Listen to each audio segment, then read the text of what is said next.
And I started with my mic muted. Obviously, that's how we're going to start this thing. Welcome back, everybody, to the Boys in the Big Apple podcast. We got a couple of good guests coming in tonight. With that being said, I'll pass it over to Luca and Donald for their first thoughts. Luca, go ahead. Solid weekend overall. The Knicks picked up a win yesterday, and we're getting closer to baseball season. Also, the NCAA championship for the March Madness is tonight. It will be North Carolina versus Kansas. I'm actually kind of excited to watch that. Nothing much going on in football, and that's pretty much that. Donald. Well, the Yankees made some interesting, non-moves, really. They didn't get Manaea, but we'll see what happens. God knows what's going to happen with this Yankee season, but I can't wait to digest it. I'm really still furious at Cashman's blaming the Astros for his failures for the last 12 years. That still really, really gets my goat. You know who's also furious? Gary Sheffield Jr. What's going on, Gary? What's up, guys? Gary Sheffield, my man. How you guys doing? Doing all right, good. Gary. Good. So, how's your week been overall, Gary? And since my audience really doesn't know you that well, what are your thoughts? Are probably obvious thoughts at this point for anyone who actually watches Sheff Talk Fridays, MLY News TV. Your thoughts on like the off season? Just provide them overall. A lot of excuses. We're hearing a bunch of PR stunts. I'm hearing a lot from Carlos Beltran about him apologizing, talking to Michael Kay. I'm hearing a lot from Beltran accidentally pretending like we have an extension in place for Aaron Judge. Like a lot of us thought, okay, well, this looks good. The Yankees are just, it seems like a big PR stunt. Like their mission, like the real goal is not to win the World Series. It just seems like their goal is to keep as many people content. We are like a big content organization that is not hell-bent on winning. We're not moving like an organization that has to win. And then we have our GM and Brian Cashman, which to me was the worst part of the whole month, was listening to him talk about it upsets him, it offends him that people say we haven't been to the World Series since 2009. I'm like, the fact that your general manager is pretending as though you went to the World Series just a few years ago, that should worry people, honestly. You know who should be even more mad? Joe Girardi, because the Astros cheated and he lost the job because of it. That's what they're telling us. Dude, the narrative is not even making sense. I mean, how does the narrative make sense? If you really believe that, which we all know here that Yankees Twitter they're heavily influenced by one side or the other. You're either very pro front office or you're pro old school mentality, George Steinbrenner. It's usually one of the two. And some of us are in between, which I like to believe that's where I'm at. But it's a big PR stunt. It's really sad to watch this stuff. And it just seems like there's nothing that can be said that gets people off of these mentalities. Like they really believe that, yes, we went to the World Series 4 years ago, but then at the same time, they think it's fine that Joe Girardi was just fired and we hired this guy who just does everything the nerds in the front office say. So I don't know really what they want us to believe. I mean, he's also a media darling. Remember, they announced today on the Michael Kay show, he's going to have a weekly spot on that show. So I don't even watch the show, but I'm just not even going to listen to his takes or whatever on that show. It's just going to be a whole nonsense. They're going to continue to jerk him off, but that's just that. It's a new way for him to tell us we're turning corners. That's what that is. We're tired of listening to it, but evidently many people are not. They're just not. They're not interested in figuring out what's wrong. They don't think there's anything wrong with the Yankees. And winning a World Series is not the goal for a lot of people. I know we're here and we love the New York Yankees. No matter what's going on, we love. And I can see in the background, you're a big Giants fan. We love these teams. But if we love these teams, how willing are they to be hell-bent on winning? Like really, do they have to go win? Not necessarily. They can capitalize on our love for these organizations and essentially just be happy with what they got. Yeah, I took the brunt of the heat on Yankees Twitter. I saw Donald going after some people as well.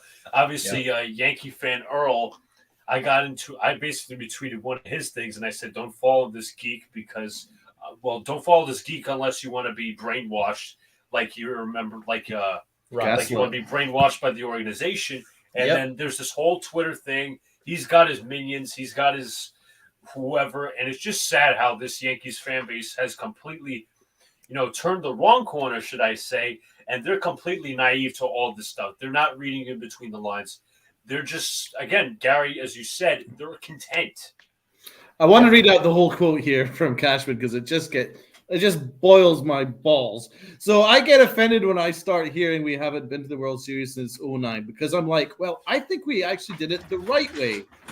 Pulled it down, brought it back up, drafted well, traded well, developed well, signed well. The only thing that derailed us was a cheating circumstance that threw us off.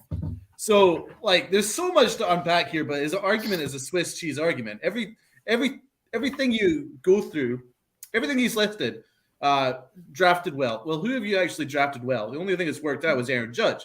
Right. Gleyber Torres, but he was only good for about a year and a half, 2 years. Torres was actually let me just interrupt. He was from the Cubs, yeah.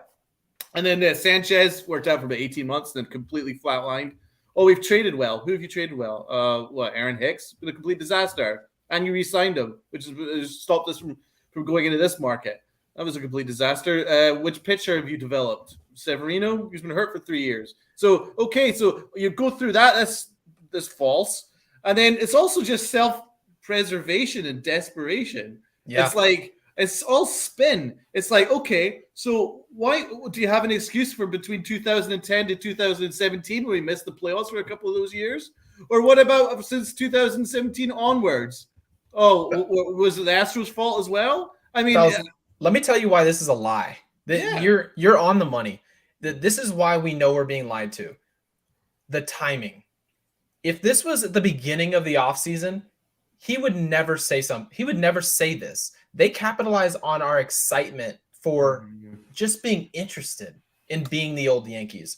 Juan Soto might potentially be available because we're sitting here talking about Scott Boris's new client. He's not going to want to sign in Washington. The Yankees love that we're obsessed with, well, look at this guy we potentially could go get. But they never tell us that we are a World Series team at the beginning of the offseason. They never say that. They tell us we've got all this work to do. And at the end, when all the moves are done, all the dominoes have fallen, they've done nothing. They've held on to all their prospects. All the free agents went elsewhere to Minnesota on short-term deals. And what do they tell you? We're a World Series team. We love what we did. That's what happens. And that's how you know you're being gaslit. And essentially what happens to Luca's point about the minions, it's quote tweet central. That's all Yankees Twitter is. People will quote tweet you. And anytime you try to have a dialogue with somebody who's on the opposite side of the spectrum than you, they will quote tweet you and essentially bully you so that you can't have a structured argument and actually change anybody's mind. Everybody's interested in just having an echo chamber and agreeing on everything in every room all the time. And us at this network, we're comfortable disagreeing with one another. And that's why we get along so well. Do you know what's the worst thing about that quote was not an ounce of accountability at all, anywhere. He didn't take, at one point in that quote did he go, but I could do some things better. It's all the Astros' fault. He did everything right, apparently. He's done everything right. He did. That concerns me. That is concerning me, man. That is spin and is gaslighting at its very, very best. It's not me. I've done everything right.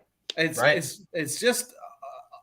you know what he's kind of using that excuse. He's using the Astro scandal as a crutch rather than a motivator. He should be using that as a motivator. Like I think back to when the Yankees lost the World Series in 2001, heartbreakingly.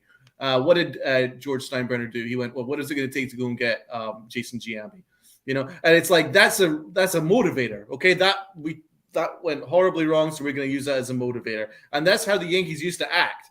Now they use excuses and spin in order to cover up for their own failings in this offseason. And that's why Cashman's desperate, because he knows he failed this offseason. He knew he got done. He got done over by the Twins. He knows that the fans are angry at him. So he's going to use spin. He's used his little minions on Twitter, like John Heyman or whatever, to cover his back.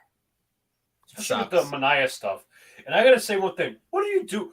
What if your house, be in Hal Steinbrenner's place, or at least try to think of what he would do? What is he doing at this moment and saying, does he really accept this? Does he really accept that, Brian Cashman's making excuses to justify, I'm not going to say losing, but mediocrity?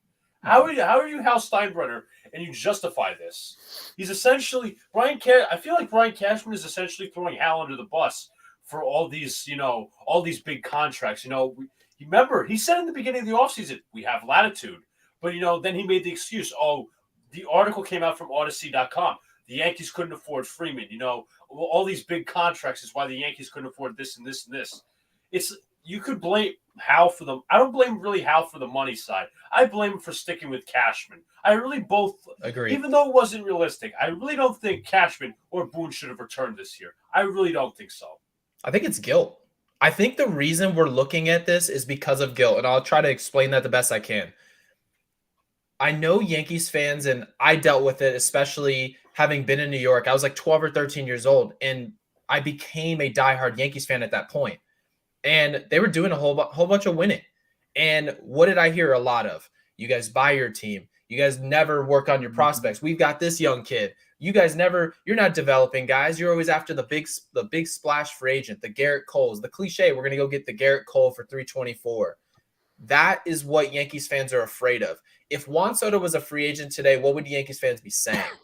Half the fans would be saying, how do we not go get this lefty bat, plug him in at third for the next decade? The other side would say, why would we give a guy a contract into his age 36 through 38 season? We are constantly looking for ways to figure out how to save ownership money, how to make Brian Cashman, essentially having to give him an escape for why he doesn't need to pull the trigger on some of these moves. Some moves need to be made because they're that obvious. Bryce Harper was obvious. Manny Machado, you could argue, wasn't as obvious. But to say Bryce Harper should have been a Yankee is an understatement.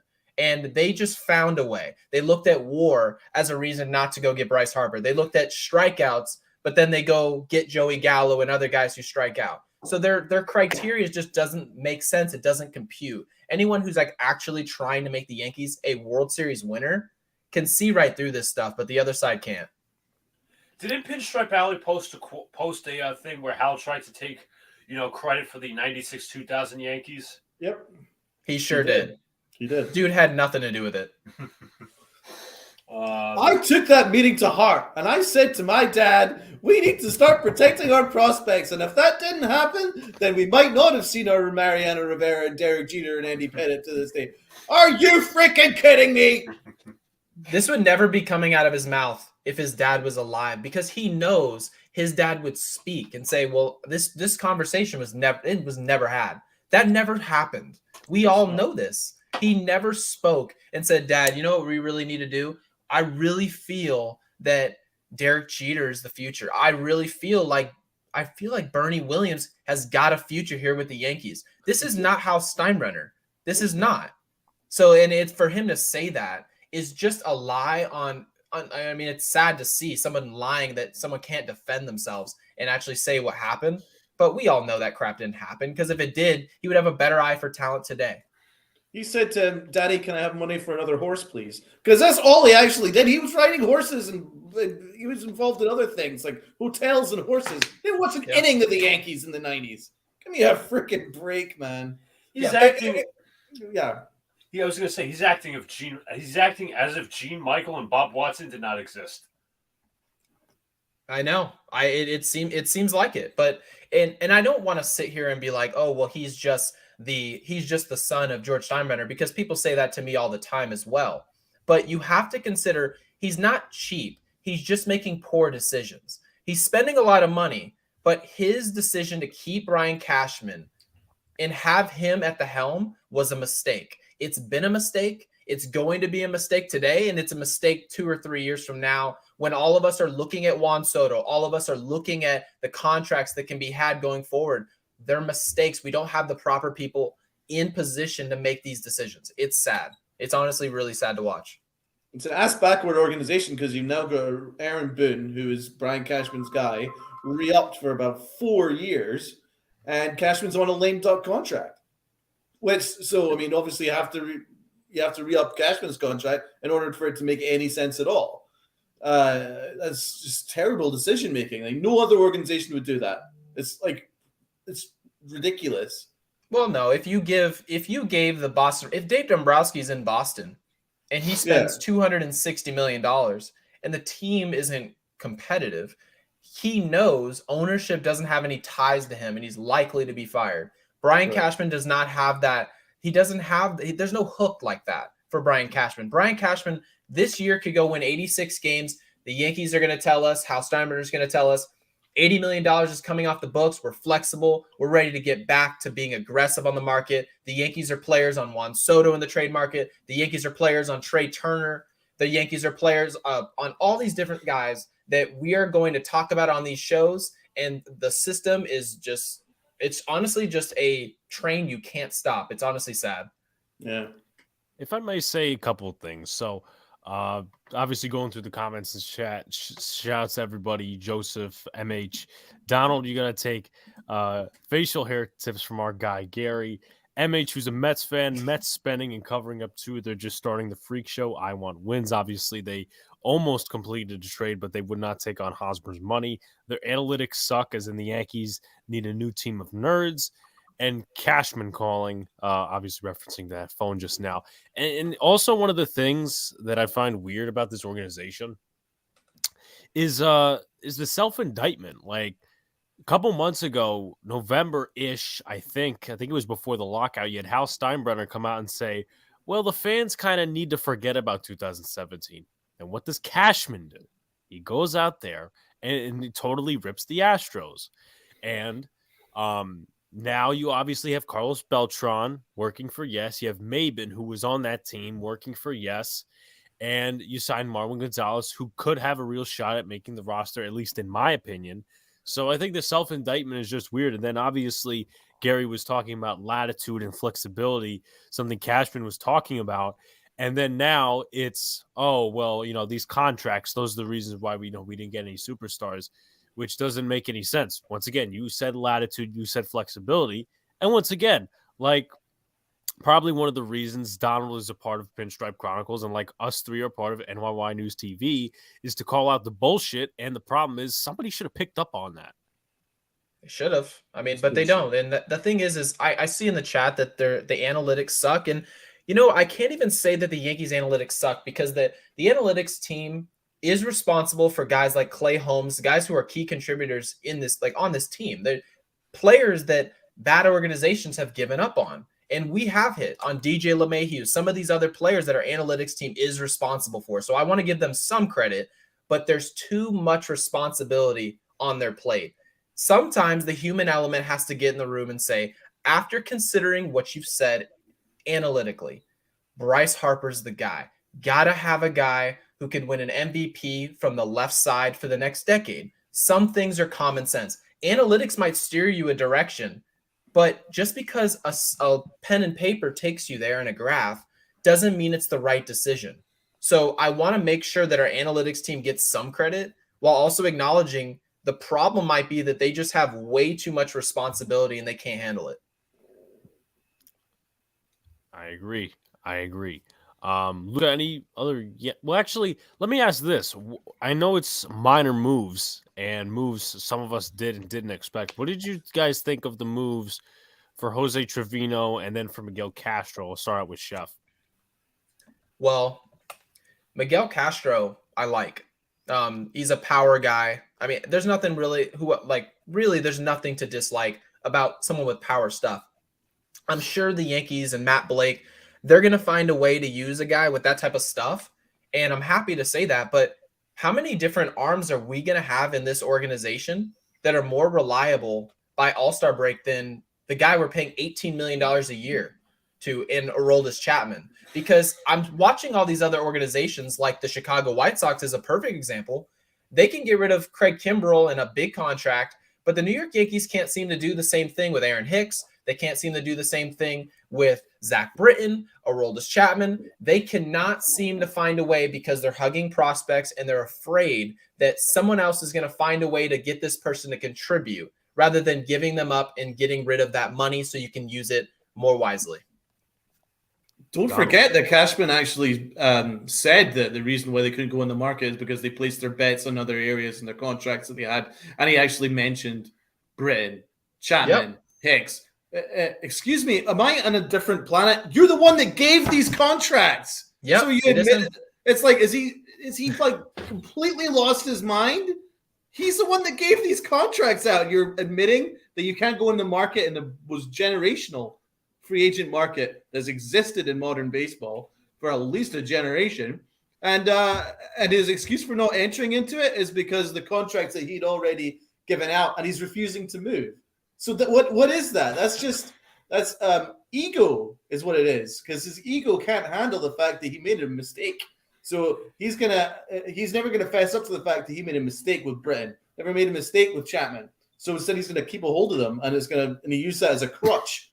It's really frustrating, but I mean the move for the backup catcher is just really hilarious to me, because John Heyman was like, "Oh, this is a great move for the Yankees because it covers an area of weakness." The Yankees made that an area of weakness because for years they gaslit all of us to tell us that Gary Sanchez is much better than he actually is.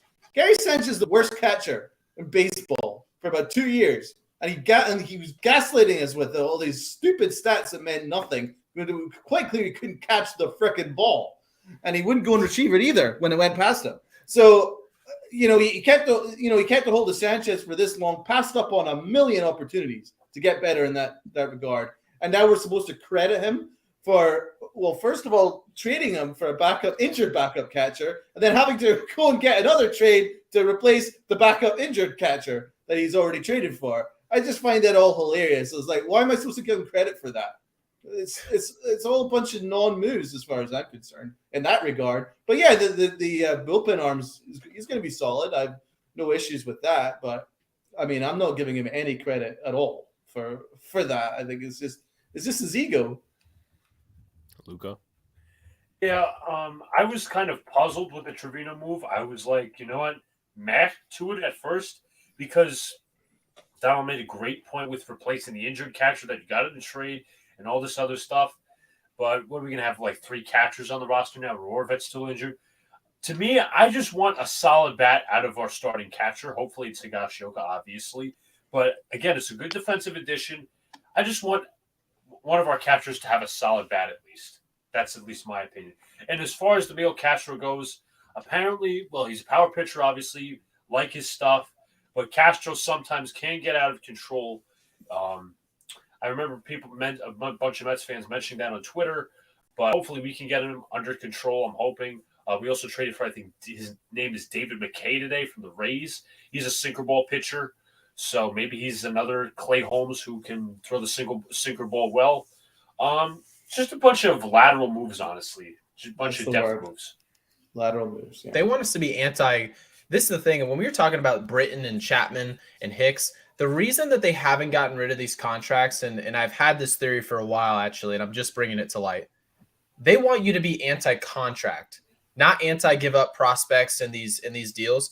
They want you to know that Aaron Hicks in his 7-year, $70 million deal, whatever it is, somewhere around there, they want you to feel reluctant to hand out contracts of 12, 13 years to Bryce Harper. They want you to feel the same reluctancy to give a contract to Juan Soto when they inevitably ask for a 12 and 13-year deal as 22 and 23-year-old players. That's what you should be doing. They want you to be afraid of these big contracts because it limits you long-term. And that's what the Yankees are about today. They're about scaring their fans into behaving like a middle-tier organization that makes a lot of money. That's the way they want you to behave. They want you to be scared of these contracts so that anytime a Trey Turner turns around and says, I want $300 million, you guys will all be terrified and you'll run for the hills and say, we've got a guy who potentially could be Trey Turner for $500,000. That's what they want from you. That's just what it is. It's all fun and games because Cashman sold the fan base that we have the highest payroll in history without fans reading in between the lines. Yeah. Of course. Yep. Yeah. My question is with some of these bullpen moves, and obviously a couple of days ago I did a roster prediction. Like they got this McKay dude, and they have this Castro dude. You know, who's not making the roster from last year's bullpen. But also to add, I mean, there's a point of brainwashing. I'm just going to get to it real quickly, and then we could jump back on the bullpen train. Someone said that the Yankee, and Sheff knows probably because he's in the group chat, the Yankees had a top 5 staff last year in terms of pitching. I mean yeah, this love is that fun. number. Yeah, I love that number. And this is the issue for me with that staff is they now want to say, well, our ERA was this, or our FIP was this. And I try to tell people, when you keep looking at the leaderboards and who was ranked here and there, that doesn't tell you who the best roster is in terms of a postseason race. You need to look at their top end talent. Is Jamison Towling going to start game 2 of the World Series? I would be worried about that. I would be worried that he's going to be healthy at that point in the season. I would be worried that he can pitch at that level to dominate some of the best offenses in baseball. I would be worried. I'm also worried, is Luis Severino going to be healthy in October baseball throughout a long run? Will we see Luis Severino in the second half of the season? We don't know that. And for the most part, the New York Yankees have a bunch of guys who they're still very good pitchers, but they're 3 and 4 starters. You still have to be good to be a 3 and 4 starter. You can put up really good numbers in the regular season. You can win a lot of regular season games. But when it comes down to it and you have to go play the Red Sox and a lot of these better organizations in the league, they're going to beat up these guys. And that's what you see. There's so much pressure on Garrett Cole up top to set the tone that some of these 2s and 3s can't step up as a real 2. And that's why I said Luis Castillo and some of these other guys that potentially could be on the market, the Yankees need it, despite what people are saying about where they ranked last year. I agree with that. Someone just went to the back of my head. I wonder if Montas is available now that Manaea was traded. Or is that going to be or will the A's wait till the deadline to get more for Montas? If they're terrible, which they probably will be because they sold off how many assets? Yeah, I don't know. Why didn't they not just go for Manaea? Manaea was perfect. It's exactly what the Yankees should be looking for, no? I forget what apparently they gave up. Apparently, the PR Yankee friend John Heyman says the Yankees were in on him, but that's nonsense. Do you know what I really hate? Because Heyman does this every single transaction. Oh, the Yankees were in on him. Well, there's only 2 things that you can take out of that. First of all, if that is true, then it means Cashman has missed on every single target, which is impossible, right? And or if it's not true and he's using it as PR to protect himself, then Cashman looks ridiculous. So which one is it that you want out of that? It means the price is too high. That's too high for Brian Cashman, and it means that he's going to have to give up some of the leverage that he's got in the farm, which we really don't know what that leverage even means, because people talk about Jason Dominguez as if he's Mickey Mantle. Jason Dominguez is supposed to be Mickey Mantle. Anthony Volpe is supposed to be Derek Jeter. All these different players. Jesus Montero was supposed to be Jorge Posada. Yeah. There's many players that we've had in our farm system that we've told our fan base are going to be great. So we don't have some type of track record that can say, well, we were in on this guy, but their asking price was a little too steep for us. You don't have the type of leverage that we don't have that type of confidence in you where you can actually tell us, yeah, we didn't want to give up this guy in our farm. What are the chances that guy in your farm is going to be any good anyways? What are the chances that's a game-changing talent? We know what Sean Manaea is, and a lot of us really wanted him in this clubhouse. That's what we wanted. We wanted a guy who could potentially really fit in as a 2 behind Garrett Cole, and we didn't get that. So now essentially it's a void that's left unfilled, and we're having to hope that Nestor Cortez can do exactly what he did last year, and some of these guys like Luis Severino can stay healthy and hopefully provide as a 2. I find it hilarious that the Yankees wouldn't sign Robbie Ray long term, but yet offered a contract to Justin Verlander, 1 year is $25 million. That was just plain ridiculous. I don't know, fellas. I can't grasp what's happening. All I'm trying to do is help explain what their mentality is, and the only thing that I can say or suggest is that their mentality is not to win a World Series. It's to build a long-term, really good franchise, which they've done, and they're going to win a lot of regular season games, be a puncher's chance in the postseason, out the wild card, and that's enough. It's enough to keep us excited, and that's so far what I'm looking at. Yeah, and one of the things that gets me, obviously, and this is kind of an obvious one, is that obviously Sheff was talking about, well, are these players going to turn out and what their comps, are looking like? Is that, maybe Volpe has some traits of Jeter, maybe. But the thing is, you're hoping when Stanton's in his prime, when Judge is on the final year of his contract, and besides that, nobody's here talking, and I agree with Pete on this one. Nobody's talking about Oswald Peraza when he's the more ready guy. So it just doesn't make sense to me. Oh, yeah, all the hypes in Volpe, but Peraza. Like, I see him possibly coming up this year, maybe making a switch over. And one of my concerns before I read a comment is, personally, me, obviously, we know what the Donaldson trade was. I think we all know, our thoughts on it and stuff like that. And to be honest with you, I view the trade in terms of Donaldson individually as the whole downgrade between him and Urshela. Now, I'm not saying Donaldson's a bad player. I'm not saying that. He's 36. Obviously, the contract is just horrible. The fact that Cashman took it on is just ludicrous. But you have 6 guys in your lineup, probably in a row. If you take a look at the lineup now, LeMahieu, no, because he can hit for contact as well. And I'm not saying, there's 6 guys in the lineup that's just all or nothing, but they mostly hit for power. Judge, Stanton, Rizzo, Hicks, Donaldson, Gallo. I mean, you look at that, and where are the contact hitters? Higashioka, he's not doing what he did in the spring. Sure, you got LeMahieu, and you also have Kiner Falefa. But where are the contact hitters? And the Entertainment was bringing this up, I believe, 2 weeks ago. Yeah, it's great to have the guys that can hit 550-foot home runs. But at the same time, don't you need your contact hitters that can face good pitching in the playoffs? I mean, I don't want to – and Stan's had some good playoff appearances with the Yankees, but I don't want to see Joey Gallo swinging and missing and Rizzo swinging and missing and Judge swinging at sliders down in the dirt. I don't want to see that. And obviously, not just championships this team is built on, it's also built on deep playoff runs. Obviously, like the Poise 2017 we were talking about.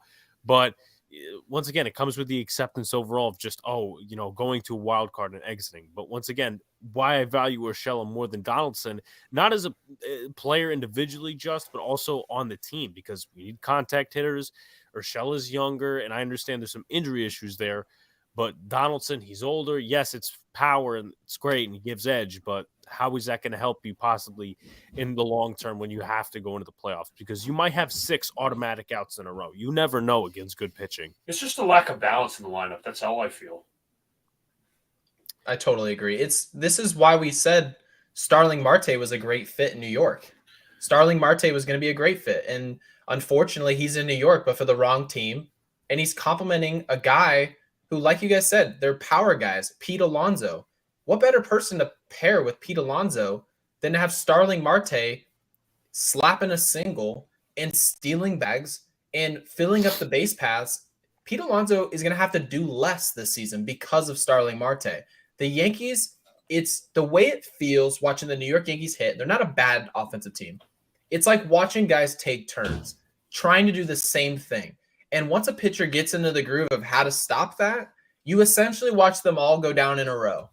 And it's a huge domino effect. One guy affects the other. If one guy's striking out a ton, nobody's on base, and that next guy's striking out a ton. And then the Yankees will just have like a 3-week stretch where it seems like they can't get out, and then they go right back into a lull again. The Starling Martes, those DJ LeMahieu style players, keep everything even keeled throughout the season so that those power guys can go through those ruts and you can still score. So it was a huge issue to me in the way they approached this offseason. But obviously the moves have been made and now we have to live with them. Very much true. Evan says Judge looks amazing. He should have been extended already. And somebody said it, and I thought it was funny. Obviously, I didn't believe it. Oh, they have the extension done, but they're just going to announce it on opening day. I'm like that would be a weird move. MH says Donald loves running teams only by numbers.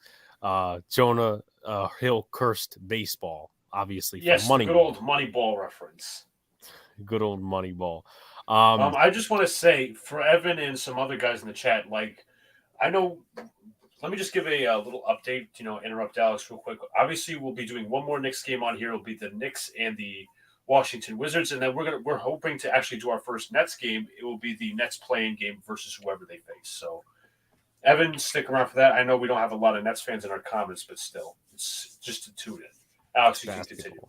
So, also, I want to bring this point up, and I want to see Sheff's comments on this one. I think he'll agree. And I was also having a debate on Sunday with someone from Twitter, and but I won the argument because I finished with it A and B. I came to the table prepared, and it's not often that I'm a geek like this. I'm going to try to find it now. But with that being said, it just seems like a lot of the Yankees, and this is why I can't really deal with, we didn't get a Manaea, we didn't get a Montas, we didn't get this guy, we didn't get that guy for the starting rotation, then we have to depend on Cortez and all this other stuff, is that the Yankees every time, at least in the last few years, have tried developing a pitcher. It automatically turns into a reliever. Michael King, Clark Schmidt, possibly right now, Luis Heel. There's a lot of guys Phil on that Hughes. list. Yep. You're saying? Joba Chamberlain and Phil Hughes. Ian Kennedy. Yeah. And I tweeted it out on Twitter. I said, can we recognize that every single starter the Yankees try to develop turns into a reliever? And then somebody replied to me, Yankees rotation currently has 3 developed starters. So I say this, Cortez is not a long-term starter and can barely get 6-7 innings. Severino is an unknown and Monty is a 4. Most recently, Divey, Clark, Heel eventually. And then he replies, are you implying that those 4 are bullpen arms? I said, they will be in New York. He goes, well, the rotation is full. It is full. So that's why they're not starters, because it's full. Get the heck out of here. Are they kidding me? Here's the real reason why the Yankees can't develop a starter. It's because they're using them as a necessity, and they don't build a rotation and say, hey guys, we've got a Garrett Cole, a Trevor Bauer, and fill in the blank 3-starter. The rotation's pretty much filled up. We've got our 1, 2, 3 settled. But if we can get a guy to slot into the 4 or 5 slot, you can put a Heel there and have him start games and go through those rough patches, have a slow month, and then get it going the second and third month, get them going in the second half. The Yankees put their young players in positions to fail. They have to be put in there, and it's like, if you're not the next coming of Christ, everyone's going to look at you with pressure. Like the way that Steven Strasburg came up in Washington, that's the expectation for every Yankees prospect. That's the way they talk about him. He's going to come out and strike out 15. And the Yankees have to get into position to put their young players on the field, especially Anthony Volpe. And I told people this about Volpe in particular. I want to keep the kid. But if you went and got a Correa and softened the blow and the expectation of really the need of Anthony Volpe to be a star, the chances of him being better, the chances of some of these young pitchers being better with a rotation that's already been settled are higher. You're putting less pressure on these guys. And I wanted to do that so that we can actually put a Heel on the field. We can actually put a Luis Severino off of injury on the field and say, whatever you give us is an addition. So there's no pressure here. But right now there's so much pressure on Luis Severino. There's more pressure on him than anybody. There's a ton of pressure on these young guys. The second Anthony Volpe shows up, he's got to be Jeter. If he doesn't hit 310, everyone's going to say he sucks. So I just want the Yankees fans to get prepared that we've set these kids up to fail. And you're right. We are going to put these guys on the mound, call them a bullpen arm because they're not ready to be a 2, and then move on from them. And that's got to change. Further to your point, Gary, what was our very first sighting of Clark Schmidt on a big league mound? With the bases loaded in a muddy inning, they throw him in there to fail. There was no way other than that was going to happen, and he failed. And he's been a mess since then. Really, hopefully he comes back this year. But it took him a while to recover from that. And what did they do with Davy Garcia? Now, he was solid. What did they do in the playoffs? Use that okey-doke 1-inning nonsense. Took him out with a possession to fail. It's impossible for him to succeed in that scenario if he was only given one inning. If he pitched an immaculate inning, he was still out after one inning. That is a definition of setting up your pitchers to fail. We did it to Severino. Remember Luis Severino when everybody said that he was our ace? Everyone told us that the 1-2 punch was going to be Cole and Severino if healthy. Luis Severino pitched the entire season healthy. We got to a wild card game, and Sevy comes out after 2 innings, so after the first inning. And they essentially told him before the game, guys like Michael Kay are saying, this is an out-to-out. We've got this Super Bowl pin. This is an out-to-out outing. You're going out there, and if there's any snag at all, there's any trouble, you're gone. And he got in trouble early. They pulled him. That's not a guy you can rely on. The Yankees can't rely on any of these guys because they never really put full confidence into any of them. No, what did they do to Jobber Chamberlain? The Jobber rules, where he already announced before the actual game started he was pitching 60 pitches. So all the opposition knew exactly what they had to do in order to get Jobber Chamberlain out the game. I mean, that is setting up your pitcher to fail. And then when he showed that he couldn't have the longevity because he's only pitched 60 freaking pitches, then he's thrown in the bullpen. And then he kind of chucked him in and out and blew his arm out together. And where is he now? I mean, that is, and he's never once learned from that. And I'm old enough to remember that verbatim. And Cashman has never once taken accountability for that, for blowing out that beautiful arm, because it was beautiful. He fucking blew it up. And what's he going to do with these pitchers now? I mean, Severino looks better in the bullpen because they've screwed him up and they hurt his arm. And he's been out for 3 years. They offered him a new contract when they didn't even check his arm. He didn't even check the medical records because he actually had an arm problem, but they re-signed him anyway. So the Yankees organization is broken from the very, very top down, and no one takes any accountability. And that's why I'm scared that Cashman hugs all these prospects because he doesn't have a plan to use any of them. What is his plan? Like, look, for instance, Florial, he got sent down immediately after he lined a double off the wall. He got benched after that and then sent down that very next day. He did that with Frazier for years until he just finally gave up on him. He doesn't actually have a plan to develop anyone. And so, okay, he's got a plan for Volpe. So what's your plan with Veraza? What's your plan with Oswaldo Cabrera? You know, you've got all these infielders. What's your plan for all of them, considering you're refusing to use them in trades?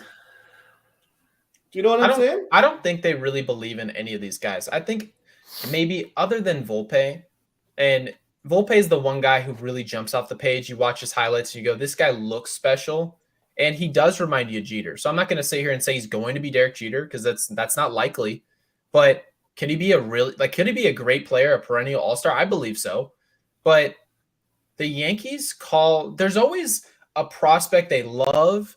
And then there's like this 1B guy that they have. And to me, it seems like Peraza is the guy that they're kind of gassing him a little bit so that they can use him in a trade. I think the Yankees are kind of lying to us right now and telling us that Peraza is this ready prospect and that he's more polished right now. And Peraza and these guys need more time. These other guys need more time. I think Peraza is the expendable one, the one that they're trying to gas so that they can flip him to Oakland and he can like really be the headliner. But Oakland, I think a lot of these organizations are just smart enough to see through that garbage and say it's either Volpe for Olsen or Volpe for these other players that you want, or it's nobody. Yeah, so got a couple of comments. T. Mar says, I believe DJ will be back to the old version we love. I believe that too. At least I'm getting that hope because I agree with that. Last year. He goes 100% agreed. They did the same thing with Frazier. Shouts to William, who I believe is also a supporter of NY News TV, Luca, Big Blue, Donald, Gary Sheffield Jr. Salute, guys. Go Yanks. And then we also got Big Beat Reactions. That's a.k.a. Sox Arizona. Obviously, you guys can catch me and his podcast on both channels, Dead Red Podcast.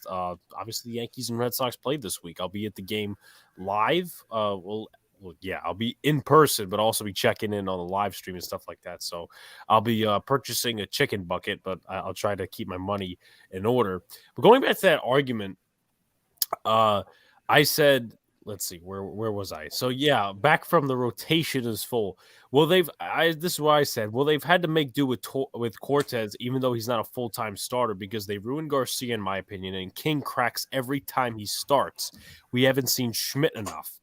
So the guy goes, the tweet stinks. I'm like, what's not true about what I said? He goes, Cortez just came off an incredible season. How exactly are they making do with him? Saying King cracks every time he starts is a weird thing to say as well. So I come at him with the stats. I said, did I say he was bad? No, but I say that he cannot go too many innings. We know how the Yankees and Boone overuse the bullpen. King in the games he started, the Yankees are 2-5. He has a combined ERA of 5.15, and his average innings pitch is 5.1. And even in the bullpen age, I mean, that's not too much of a quality start. But King, we all know on this panel, Michael King is not a starter.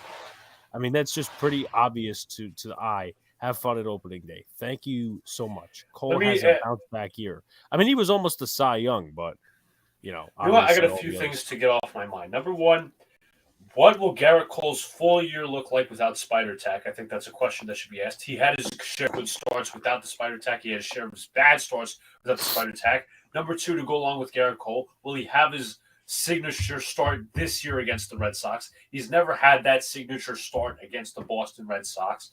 Next question I'm asked, when you were talking about Cortez, Alex, has he ever had a dignified role prior to joining the Yankees a second time? He's been shifting in and out of organizations. Is that not true? That is true. I think Cortez is Ramiro Mendoza. I think he's the perfect Ramiro Mendoza. Because remember, Ramiro Mendoza, he was perfect as a fifth starter / long reliever, or even sometimes a sixth starter when you need to give some guys an extra day or two. He is perfect in that role. I would not overuse him in either role. Certainly not starter. But that is not a disservice to Cortez, because everyone needs a Ramiro Mendoza type to get them through a 162-game season. He is an excellent pitcher, but he uses deception, and he doesn't have plus stuff really. It's all about deception and smarts and intelligence, and there's not enough pitchers like that in baseball, especially modern day baseball. He's more like an old school throwback. So that's why I love him, but that's why I wouldn't over rely on him as a starter.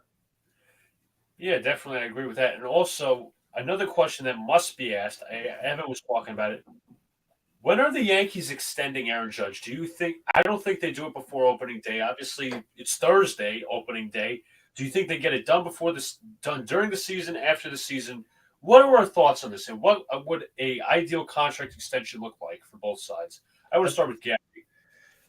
I'd say it's fluid. I think if the season's going well, then you're going to see the Yankees taking their time and pretending like they're an organization that's just a well-oiled machine that understands what's going on. But I think if we start losing and everything's looking grim and it's sour on Twitter, everybody's yelling at each other, quote tweeting each other, and just harassing all of us, I think that's when you start seeing the Aaron Judge announcement, because they have to have some type of positive news for us. I mean, they essentially went out and spent $40 million. The team's hardly better.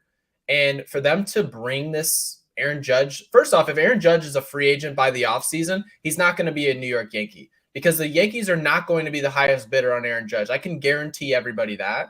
So the Yankees should know this. And if the Yankees lose, say, in the ALDS and they think that they're a bigger organization than they really are, and they bring this to the offseason, then I'm not expecting an announcement at all. But to answer your question, I would assume the season goes fine. We win high 80s, low 90s, but sometime around the break, I would assume that sometime mid-season, because the Yankees are just constantly looking to save a penny on the guys that they should be spending on, and they spend on players they have no business signing. So it's hard to – it's actually really difficult to figure out what they're going to do, because I promise you I didn't have Josh Donaldson on my bingo card.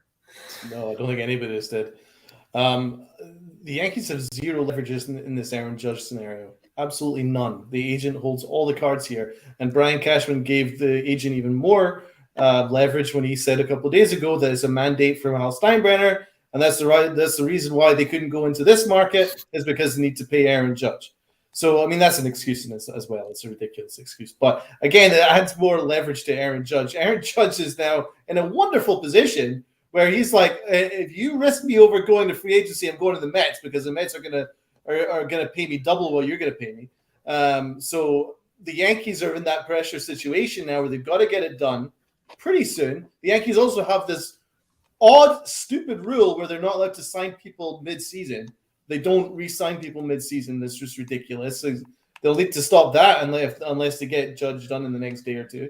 But really, that's the scenario they're in. I mean, they also have to bear in mind that the fan base is pissed, and they all largely, and also they've actually named a part of the stadium after this man. There's literally no leverage that they have on Aaron Judge here. They have to basically bend over and take it with whatever Aaron Judge asks for, and he has every right to do so because of the way that the Yankees have handled this. The Yankees could have handed him on cheap. After his MVP quad caliber season when he got robbed, that's when you sign him. Instead of giving us a terrible Seve contract, terrible Hicks contract, terrible Chapman contract times 2, terrible Britton contract, go sign Aaron Judge. That's the people you should be signing. Now you're in the scenario where you have to get it done ASAP or they are in trouble. Yeah. Also, I want to get. I probably know the answer. But Gary's thoughts on Gleyber Torres splitting time with $15 million DJ LeMahieu at second base. Yeah, I was trying to figure out I was trying to look at what the projections were and where they had guys playing, because from what I've heard is that when you're going to spend $25 million on a Josh Donaldson, that's not a part-time player.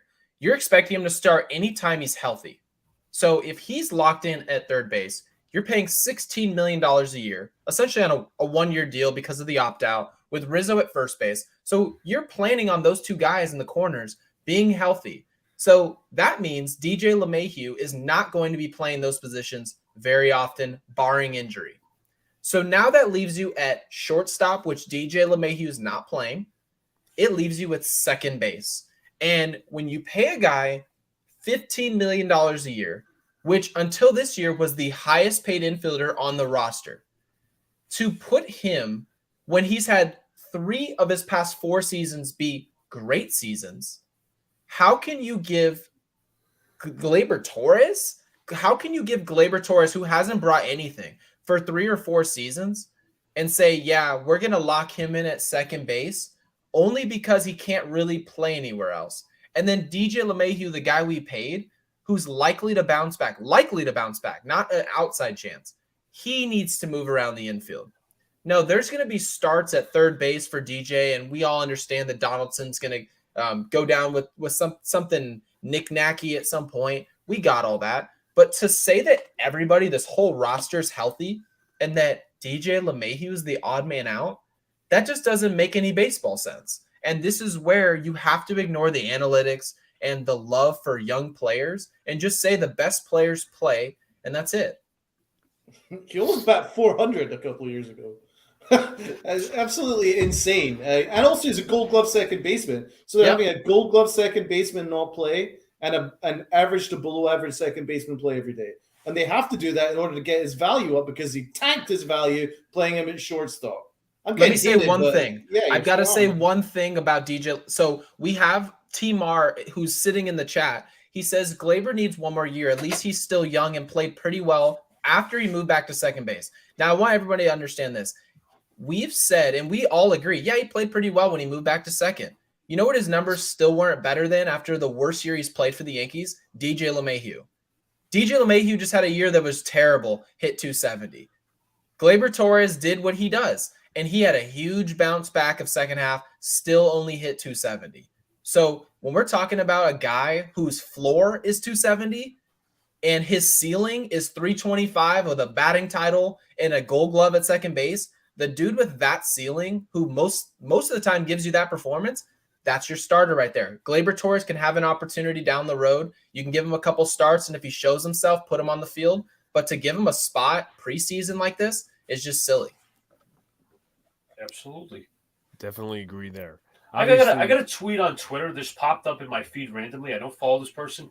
2021 corner infield on opening day, Urshela and Bruce. 2022 corner infield on opening day, Donaldson, Rizzo. This same person said that Urshela was not that good. Great.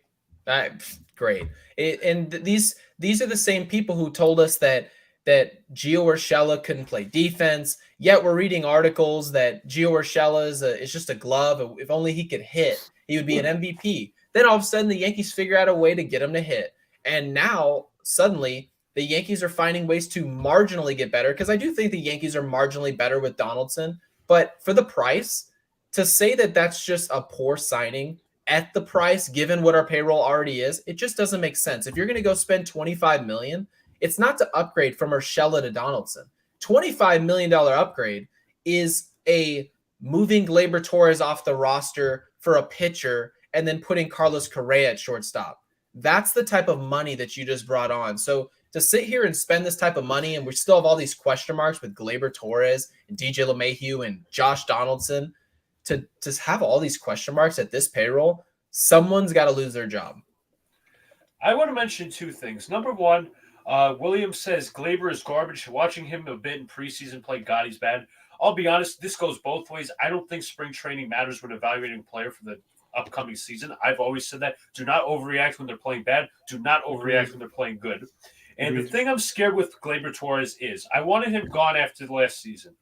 I'm scared that this is going to end up like a Gary Sanchez situation where the Yankees will not have leverage, and then they will end up trading him with another likable piece on the roster who's a good player, and then that they will be traded for a quality player, and it will be like the Donaldson trade. We were taking on a massive contract for no reason. Yeah, I can see it. I mean, we essentially just warm out everybody. We just wear out their welcome. That's what we do. We put them in positions where eventually we just say, yeah, we believe in them, but there's no accountability. And Gleyber Torres, I believe, can still be a great player, but he's got to be coached correctly. He's got to be pushed correctly. The environment's got to be conducive to him. And when a team has a second baseman that's already better than him, that plays the position that really is the only position Gleyber can play, it's probably not the organization that Gleyber's best fit at. And so the Yankees need to use this surplus to fill other holes in their lineup, to fill other holes in this roster. And there's plenty of holes that you can find: center field, left field, more contact, more speed. The Yankees could have done all these things early in the offseason, but they chose not to. Yeah. Let me say this. I think I got Donald's point on it. Let me ask you. I forget where now I remember where I was when the trade happened. Did you expect just a prospect for Luke Voit, or did you actually expect anything at least marginally bigger? Because obviously he was, as they now call it, a salary dump, and I'll get into the Chapman thing in a minute, but I also want to get your thoughts. Oh, you asking me? Yeah. This is what I expected. To be quite honest with you, I haven't seen the Yankees really win a trade for a good player in a while. And we seem to find a lot of guys that are valuable at the bottom of the bin, and the Yankees have been successful in doing that. But when it comes to getting rid of players who at one point were key contributors, we usually sell them on the low. We just have them eventually play it out until they're at the bottom of the barrel for this organization and nobody relies on them anymore. Everybody gives up on them, and then we get rid of them. So at that point, if that's the way you're going to roll, and Luke Voit, I believe, is a good player. My entire family's in San Diego. I really like the kid. I really do. But the fit with this organization just wasn't making sense, and the Yankees had opportunities year after year to flip Luke Voit to other organizations and actually get a key contributor back. And they continue to say, this guy's playing well, we want to keep him. This guy's playing poor, we don't want to get rid of him until it's just too late. And that's just what they do. So no, my expectations were to get absolutely nothing back in any of these deals. Well, they also made sure there was no leverage in that scenario either, because they might have even gotten a slightly higher return pre-lockout had they traded Luke Voit. Instead, they waited until they already signed Rizzo, where it was basically the opposition team you're trading with knows exactly that you're just trying to get rid of them. So the Yankees had no leverage in that scenario either. But that's what they do. They make sure to put themselves in a position to fail. Yeah, they're very predictable. The Yankees are just, it's very predictable. The things that happen. I mean, all of us are sitting on this show today, and we're going to be right, fellas. We're sitting here talking about what's going to happen with some of these pitching prospects, just pitching prospects alone. What's going to happen to Heel? Most likely what's going to happen to him, he's going to slot in as the 4 or 5, most likely the 5 because of injury. He's going to come out there. He's going to pitch pretty well. he's going to get hit a little bit, and the Yankees are going to get shell-shocked into a shorter rotation, putting him in the bullpen. His stuff's going to be a little bit better because he knows he doesn't have to stay out there for 5 innings, and they're going to say, we like this power arm at the pen. They do the same thing every year, and it's sad that this organization is getting so predictable, because if we can figure this stuff out, I promise you guys, if multimillionaires whose job to run these other organizations, I promise you, they're figuring out exactly what we're learning about our own team. 100%. 100%. T. Mars says, very happy Sanchez is gone. I hope this is giving Higgy great confidence. And I'll share a quick story, then a reminder, and then going about the Chapman thing. So the quick story is a few years ago, I actually got this is when he was still in Scranton. I had one of my gloves was signed by Kyle Higashioka. Like, I went up to him. I didn't have a marker, but he got someone else's marker and signed it. Unfortunately, I don't know where that glove is, but also I've kind of compensated that, if you will, because last year I got a bunch of signings when I was at the Hudson Valley game here in Brooklyn, like Anthony Volpe, Randy Vasquez, a couple of different prospects. So that somewhat compensates it for me.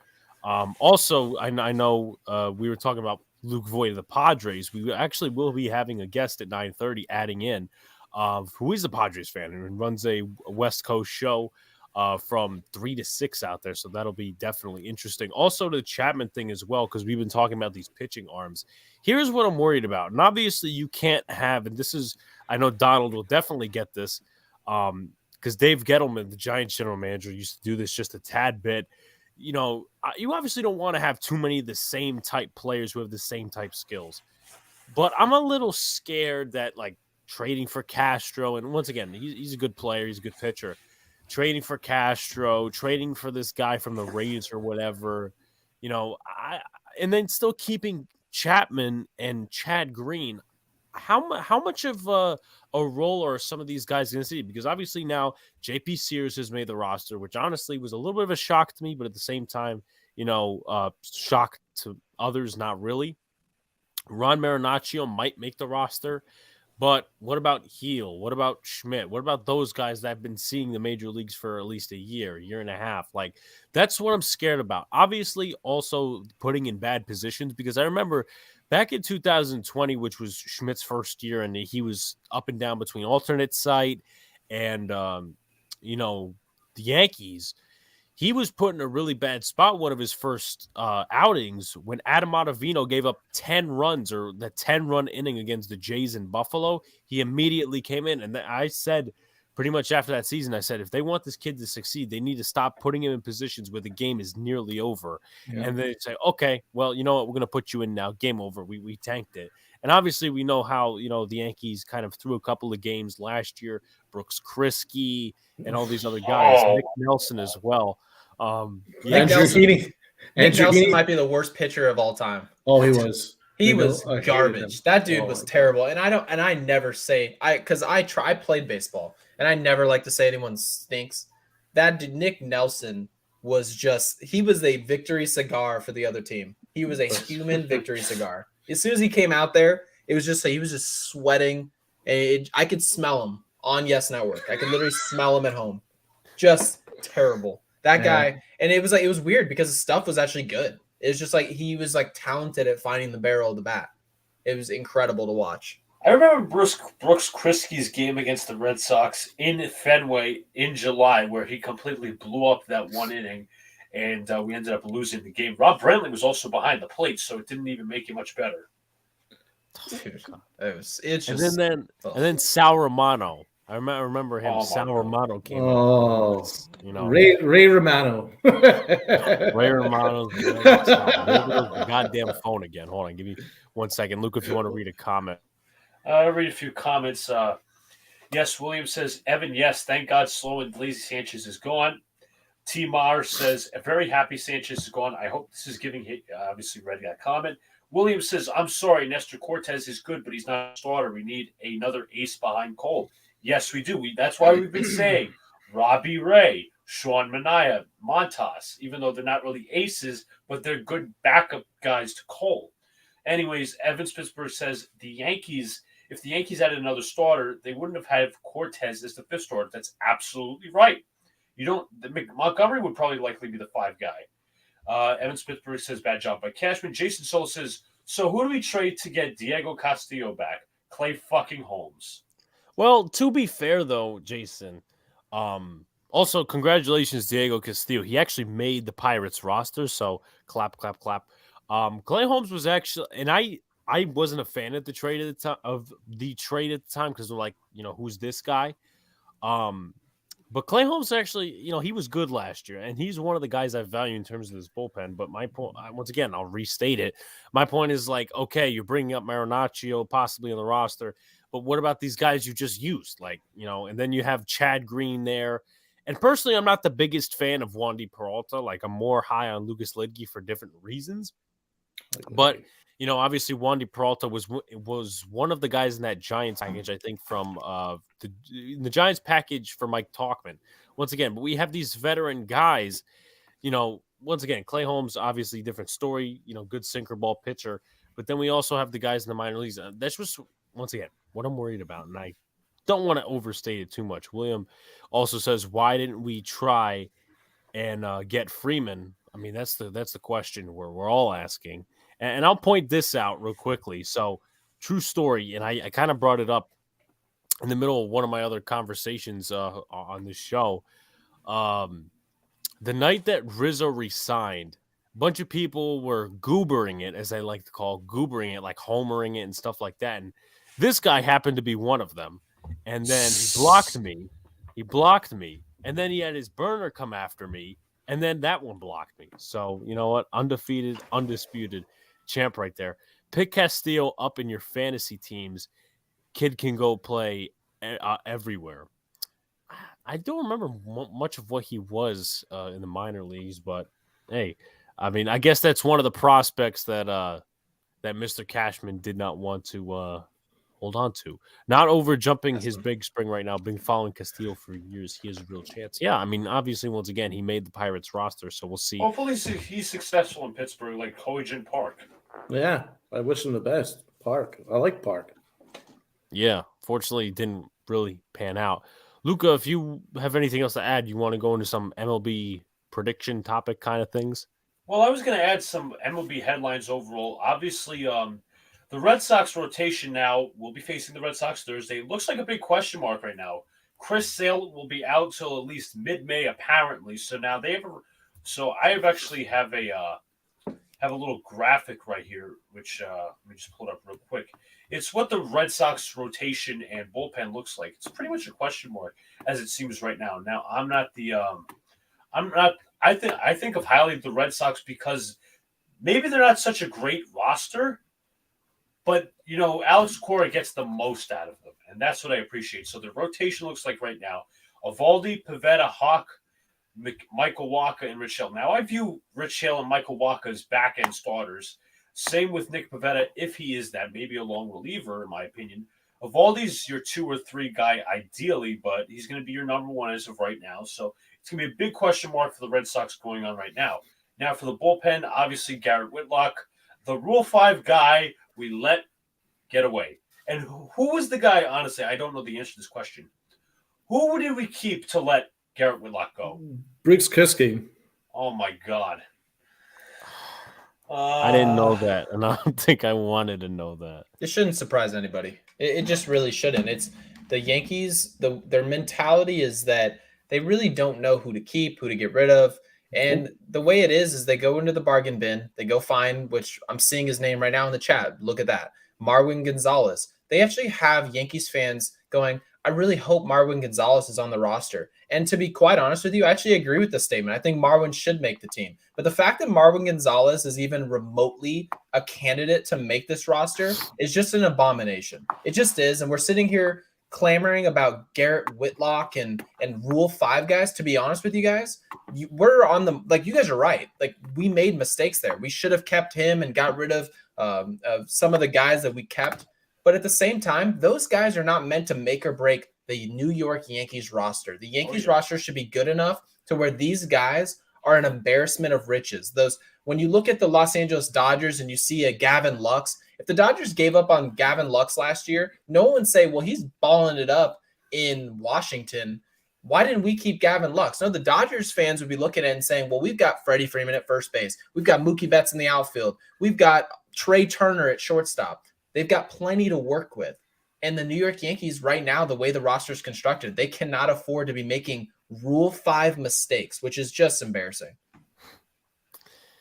Marwin Gonzalez, obviously, once again. Oswald Peraza better be on the Yankees roster. Not going to be right now, obviously.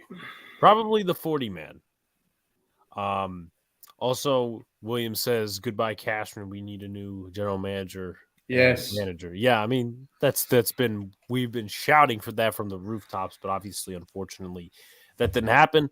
Obviously, we have to stick with it. And the thing I like about Gonzalez, and obviously, I'm not going to clamor over him like Yankees Twitter would. Obviously, he's a role player. He's a bench guy coming, switch hitter. Is that the versatility? And I'm still sick of this Gleyber Torres thing. But like Gonzalez, he can play left field, center field, right field, and all these other positions. Now, let me ask you guys this, because now this just popped in my head, and I would obviously like to throw it around the table. I'll start with Gary and then go with Donald. I probably know Lucas' thoughts. I'll let him talk as well because he has to.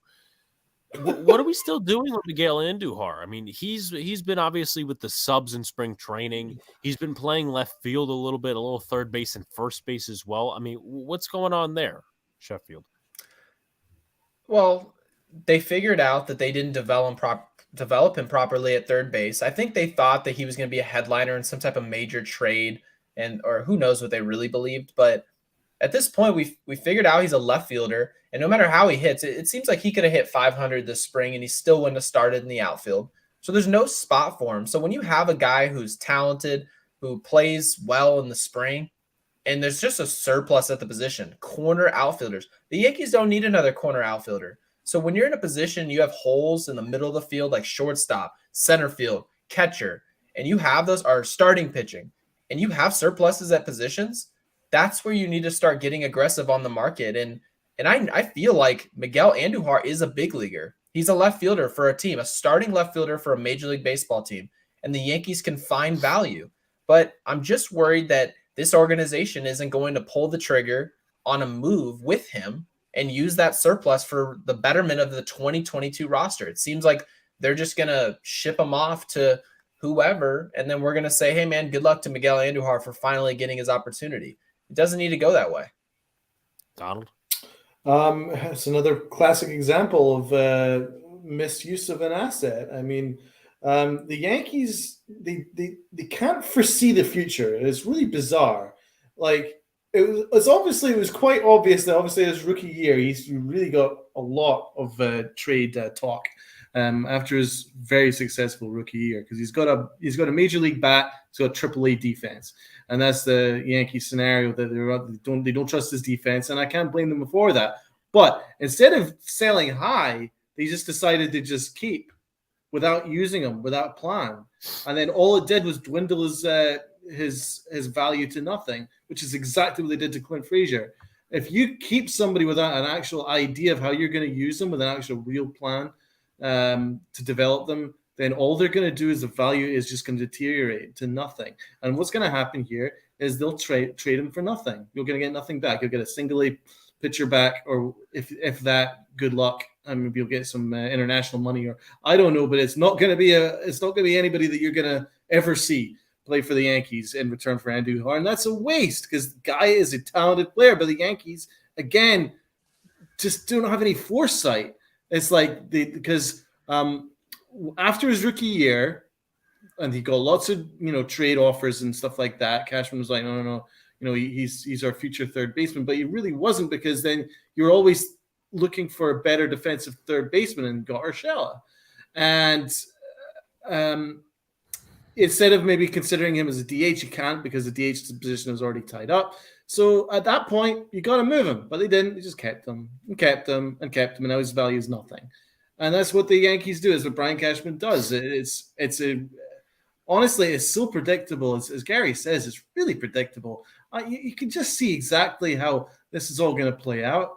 I mean, it was obvious last year when Luke Voigt, when they were trying to trade Luke Voigt at the deadline and they couldn't, they kept him, that he was going to just get traded for zero in return. It was pennies on the dollar.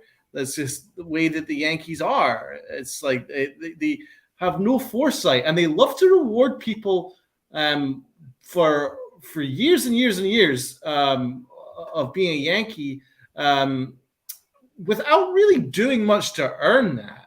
Like for instance, after Gleyber Torres had 2 great years, what did Brian Cashman say?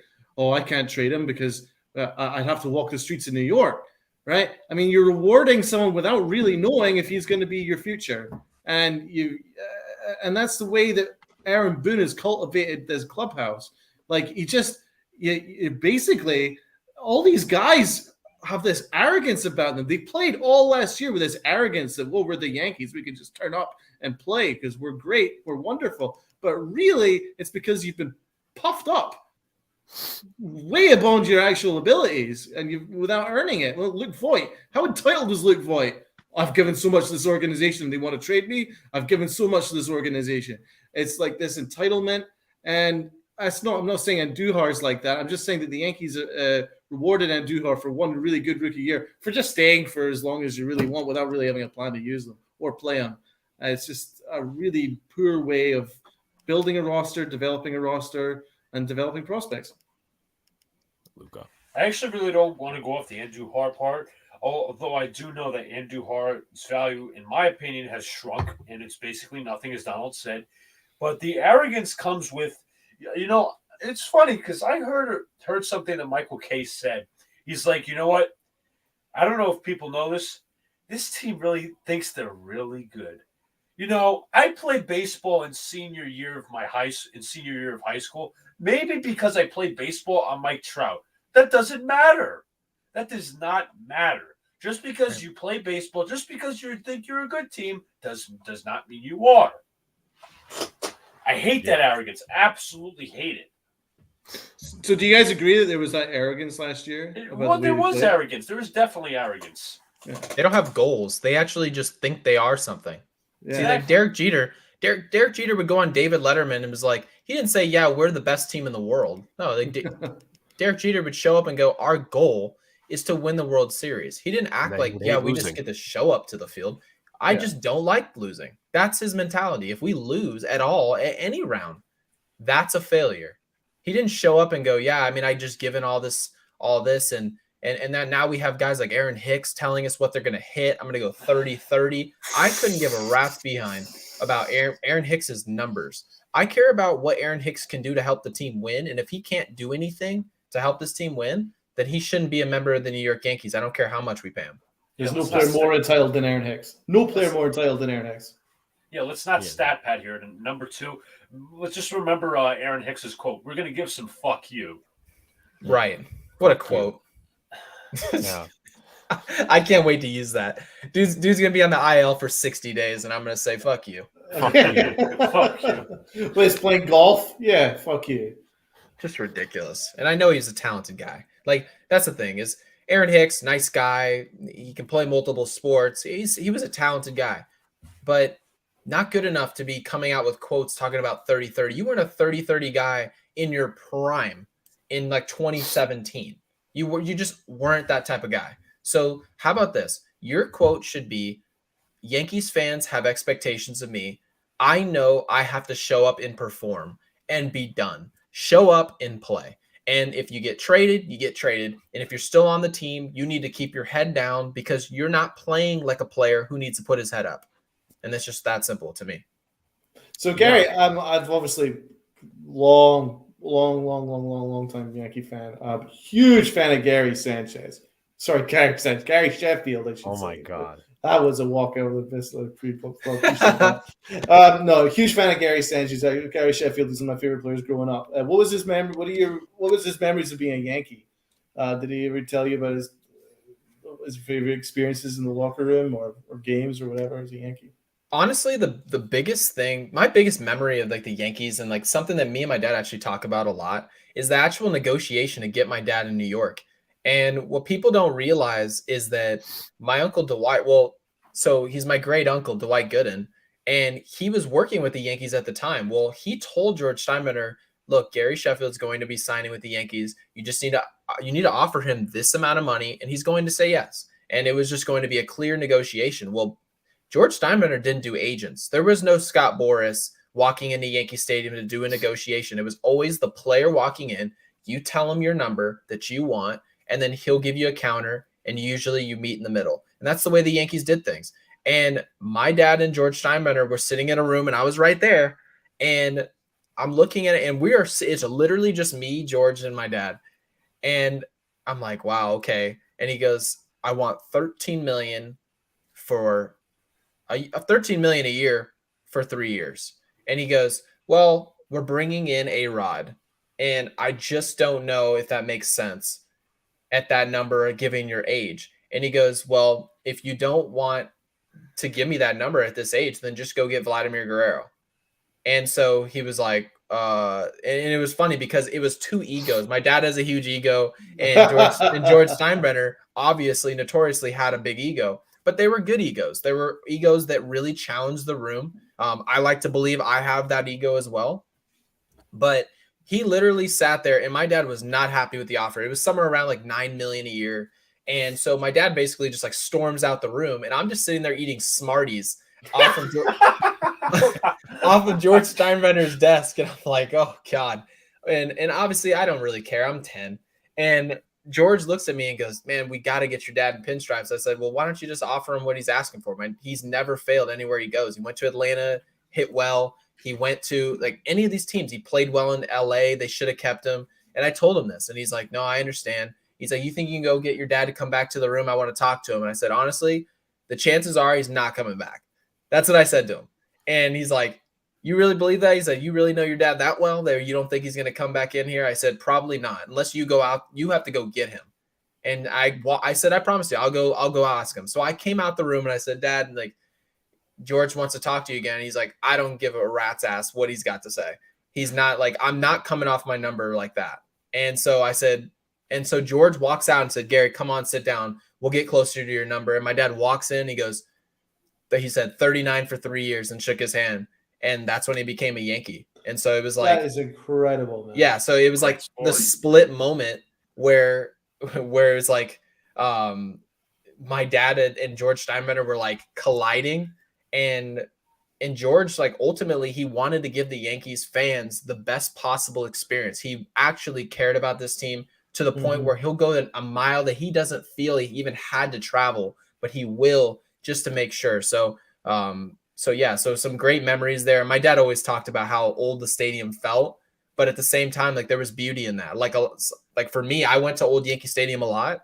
Me too. And now, believe it or not, I've never been to new Yankee Stadium. I've never been there. Really? No. And I heard it's like a museum. And that's, it's like a shopping mall. Yeah, that's what I've heard. And that's like the opposite of how I describe old Yankee Stadium. Like, you would just hear people stomping their feet. That's how old the old Yankee Stadium was. And so I just have great memories and just plenty of stories in the clubhouse. I'll tell you that. I bet. I can't wait to find out some of them. But yeah, your dad was one of my favorite players growing up. Just loved him. Yeah, I loved him when he was a Brave. It was like, he has to come to the Yankees. Like, I remember that offseason very well. The only guy I wanted was Sheffield. I was like, this guy has to come. Like, he's got the swing, he's got the mentality, he's got the balls to play New York. I just knew you get the right mentality for it. Yeah, just confidence. I mean, it's all about confidence in New York. And Derek Jeter, while people thought he was like this humble guy, this soft-spoken guy who always said the right thing to the media, and Judge is the same way. They have a lot of confidence. These guys, some of those guys that play well in New York, they have the nerve to say, they might be booing me, but I'm still Hideki Matsui. I'm still Gary Sheffield. I'm still Alex Rodriguez. I'm still this guy. But then those guys who really doubt themselves and could go through a little bit of a lull and they don't really know what to say to the media, those are the guys who struggle. And I always felt like the second my dad came to New York, he was going to play well. I didn't really care if he was 35 or 36. Like, he just had the mentality that regardless of how people feel about him, I know who I am. Yeah. I definitely agree Real with quickly, like to interject. I will read some comments, but I want to welcome on Jim Russell, who does Padres Wrap-Up. He also does a West Coast show. Also, fun fact, since I found this out when I was researching as well, and his son's here, obviously doing a great show with us. Gary Sheffield also played for the Padres a long time ago. Well, once upon a time ago, I should say. I shouldn't make his dad to be that old. But with that being said, Jim, how you doing? Good, guys. How you guys doing? We're doing good. Doing good. Prepping Nice. for baseball season. Yeah, thank God Obviously, it's back. Yes, thank God. I mean, we were going bananas for a few weeks, Dude. and thank God. But obviously, us Yankee fans are now complaining about the incompetency of the offseason. But at the same time, we're happy baseball is back. Yes. Blue City asked, do you guys think that Oswald Peraza will make it for the Yankees roster in 2022? Eventually, but not now. Day. I don't think he'll make opening day. I think he will make the roster at some point. I feel like they're just going to yank him up. A few weeks, maybe he's good, or an injury happens, they'll yank him up. I think he'll be on the 40 man. But with that being said, I do want to get into a popular move that just happened a few days ago. Jim, thoughts on the Padres acquiring Sean Manaea? Well, first off, I think it's much needed because with this pitching stuff right now, going into the season on paper, it looked really good. You had Darvish, you had Musgrove, you had Clevenger, you had Blake Snell. That's a pretty good 1 through 4 on paper. Then you get to spring training. Blake Snell's not ready. I know Yankees fans, you know Blake Snell very well. But in San Diego, it's just, for some reason, it just hasn't clicked yet with the Padres. And coming into spring training, not ready, put this team behind the 8 ball a little bit, and then they started putting a lot of pressure on Mike Clevenger to be that number 3 guy. But he came into camp. Dude's coming off his second Tommy John. He hasn't pitched in 17 months. His first start in spring was really bad. And there were people in town, they're like, oh, we're not concerned. It's fine. He's coming back. He'll be ready to go. It's like, no, guys. It's hard for a pitcher coming off of not 1, but 2 Tommy John surgeries, not pitching in 17 months, and putting all the pressure on him to be that number 3 guy. The acquisition of Sean Manaea, looking at it now, it's much needed. And I always thought as soon as Bob Melvin got hired by the Padres, with the fire sale imminent for the A's, one of them, Olsen, Manaea, Bassett, Chapman, maybe, like one of those Oakland A's was going to be a Padre. And I was, on top of my list was Matt Olson, but right behind him was Sean Manaea. And with a Darvish, Manaea, Musgrove, 1, 2, 3, that stacks up pretty well, I would say, with anybody in the NL West and maybe baseball. Yeah. Next question. I think MH is possibly still here. He's a Mets fan, so that relates to this question. What are your thoughts on the Padres almost acquiring Don Smith for Eric Hosmer, Emilio Pagan, Chris Paddock? And thoughts for a while, I don't know if the talks are continuing, of Brian Reynolds going to San Diego. First off, I'm not the biggest Eric Hosmer fan. Like his play on the field, as I'm not attacking the person, it's not fair, but his play on the field, he just hasn't lived up to the contract at all in San Diego. He's kind of like enemy number 1, I want to say, with the fan base here, because he's making so much money. He is statistically probably one of the worst first basemen in baseball. His defense isn't that great. After the trade deadline last year, he just completely stopped talking to the media at all. So when Friday night hit and you saw the report from John Heyman, Dennis Lin, that this was a thing, my first thought was, what the hell are the Mets doing? Like, what are the Mets doing where they're going to take on Hosmer, Paddock, Pagan, and, oh, by the way, a boatload of money for Dom Smith? Like, it just didn't make sense to me from the Mets standpoint. Now, covering the Padres, I wanted it to happen because I thought that would have made the Padres a better team. It frees up a bunch of money. They could still go out. They have a left field problem. Michael Conforto, as you know, is still out there on the market. They could have maybe done like a 1-year deal, prove-it deal for Michael Conforto. So covering the Padres, I wanted it to happen.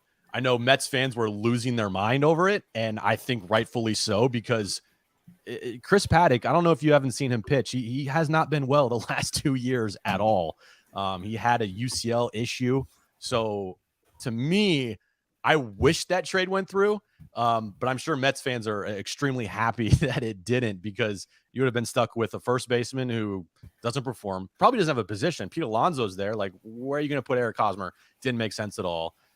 Chris Paddock, who knows if he's pitching on borrowed time right now with his elbow issue. And Emilio Pagan gave up 16 home runs last year as a reliever. It didn't make any sense to me. And I know Dom Smith is a clubhouse guy there. So from a Mets standpoint, I think you should be happy that this deal did not go through. And I know you mentioned Brian Reynolds, perfect fit for, I feel like, any team looking for an outfielder. The relationship in Pittsburgh isn't great. I know they're fighting over like $625,000 or whatever it is for his arbitration money, which is ridiculous. And it just shows you how pitiful some of these bottom teams are, like the A's and the Pirates and the Marlins, fighting over that type of money. I don't think he will be traded at least before the start of the season, because the dude's a 6-WAR player. I mean, he's one of the underrated outfielders in the game of baseball, stuck in Pittsburgh. It would take like your number 1, your number 2, and like your number 5 top prospect to even start a conversation for Brian Reynolds. And AJ Preller's not giving up like CJ Abrams or Mackenzie Gore for Brian Reynolds. So I maybe during the trade deadline, if something is there and the Padres would be in contention, or if any team's in contention, I think Brian Reynolds is a perfect guy for a lot of teams out there. But I would say as of right now, yeah, he's not going anywhere. Alex, I'll be the one to ask the next question, and that is a former player of ours. How does Luke Voit fit with the Padres? Well, what did you think of the acquisition? Yeah. Well, first off, this team desperately needed power. The second Tatis got injured, which is a whole nother thing, they were without 42 home runs in their lineup.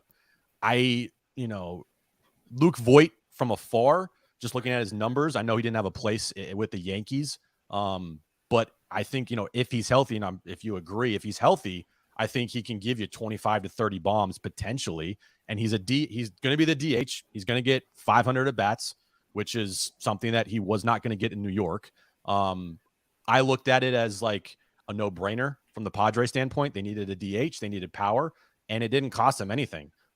So for you guys, I know you watch Luke Voit all the time. Like, what is Luke Voit, and what are the Padres going to get with Luke Voit? Because we've only seen him here in San Diego for like a couple of weeks. Gary, I'll start out with you. What are the Padres going to see out of Luke Voit? Well, my whole family's in San Diego. They live right downtown, like walking distance from the park. Yeah. Yep. And so, Nice. So they love it down there. And what I told them, I text my grandma. We text about the Padres all the time. And I said, here's what to expect from Luke Voit. He's going to perform. This dude's going to hit. He's going to hit home runs. He knows his job. He can hit in any park. The dude can go the other way in San Diego, no problem. And he's not going to show up here and mess around in San Diego. The guy knows how to play, and Yankees fans understand that. So he's injury prone. And that's just something that you have to prepare for. But one thing that's going to help him is the fact that the Padres are eventually going to be able to DH him. Yeah. And it ultimately makes Eric Hosmer just completely expendable. And Eric Hosmer, like, as you've said, if they can go ahead and get off of that contract, we've got to respect the fact that the Padres are being aggressive with bad contracts. We just have to. We've been asking for the New York Yankees to do that. We've been asking Cashman to pull the trigger on deals with Hicks and get some of these Aroldis Chapman off the books. But the Padres are being one of the more proactive teams. And I know they're going to have to give up some to bring in to get away from some of these contracts. And as Jim said, like, the Mets are very lucky. The Mets are very lucky that they didn't get this guy, because I've watched plenty of Padres baseball to know. Obviously not as much as Jim, but that is some bad baseball that Eric Hosmer is playing at first base. And this is a great dude. This is a really great guy that is just not playing good baseball. And when you make that type of money, your performance people are going to demand you to show up to the field. It's supposed to be expected performance out of guys paid like that. And the Padres right now, given the division and what the Dodgers are doing, you can't have a guy making that type of money, bringing that type of output. So I respect it. Yeah, Luke Voigt's he's a confident guy. He's a fun guy. He's going to perform, man. As Gary said, he's going to perform. He'll be much better as a DH because he's a below average first baseman. But you just give him the DH spot. He's going to rake, man. As long as he stays healthy, he's built. He is built like a wrestler. He's a unit. Yeah, and that's not usually conducive to health, though. You know, when you're built like that. But when he is on the field, he'll be hitting home runs all over the place. He's also kind of got a fun personality, so I think he's kind of perfect down there. He's kind of perfect for New York too, because the Yankees are a very buttoned up organization. He wasn't like that, I think that it's a great move for San Diego, and it was the first name I thought of when you guys were needing a bat. So, what did you think of what the Yankees got in return? The single A pitcher in return. I'll be honest with you, I have no idea who that guy is. I spend my time focusing on at least like the top 10 prospects for the Padres because that's who this fan base cares the most about. Of course, but. I mean, they got a pitcher, I think it was, or I don't even know. To be honest with you, it was a low-level prospect. I can tell you that. Salary dump, yeah. It was I had one of our minor league guys that cover the team there texted me, and he's like, "Yeah, it's a fair trade." So he liked the deal on both ends. So I'll take his word, and hopefully it works out for the Yankees. It won't. A lot of things haven't worked in our favor the last few years, but hopefully a small win is a win. Hey, you're talking to a guy that covers the Padres, man. This team hasn't done jack you know what forever. At least they have the most beautiful park in the league. I gotta give it to them. They absolutely do. That place in PNC are like honestly some of those beautiful parks you'll ever be at. So but and you want to win. That is a big yes. One. You want to win. If you're gonna suck, at least have a nice ballpark.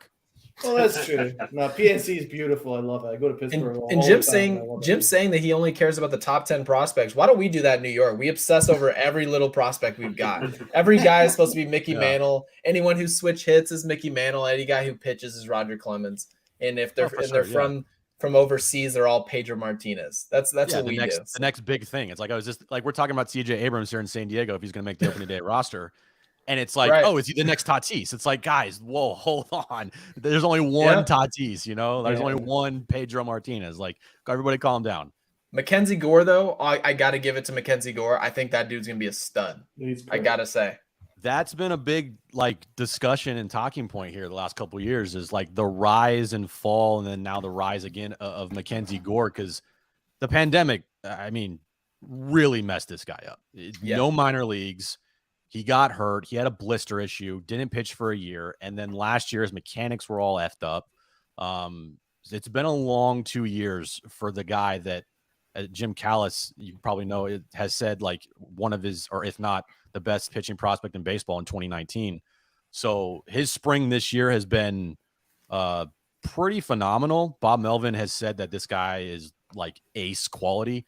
He had a bad outing yesterday, gave up a grand slam, but overall, his entire spring has been pretty damn good. So I think you're going to see him sooner rather than later this year in the big leagues. And good for him. The dude has been up and down. He was the number 3 overall pick in 2017 and, number 1 pitching prospect in baseball in 2019. I think he won the minor league pitcher of the year award. So if he can be anything, he changed his whole delivery. Ruben Niebla, the new pitching coach here, hopefully has fixed him. Hopefully Mackenzie Gore is up in the big leagues this year, and I think he will. Shouts to William. He says, great panel tonight, guys. Shouts to William. Thank you very much. Just overall, obviously, I know you guys had a disappointing season last year. That's an understatement.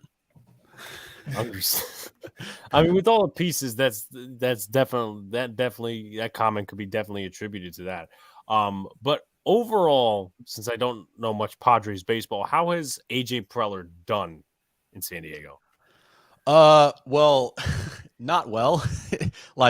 He's been here for 8 years or 7 or 8 years. And he's now gone through 2 major collapses, 2 major rebuilds, no winning seasons in a full 162 game year. He spent the most money ever for a Padres team on a payroll this year, hitting over $230 million. the talk around town and the vibe around here is like, if they do not win this year, he's got to go. It's kind of like you're meeting yourself at a crossroads here. And Peter Seidler, the owner of the Padres, absolutely loves AJ Preller.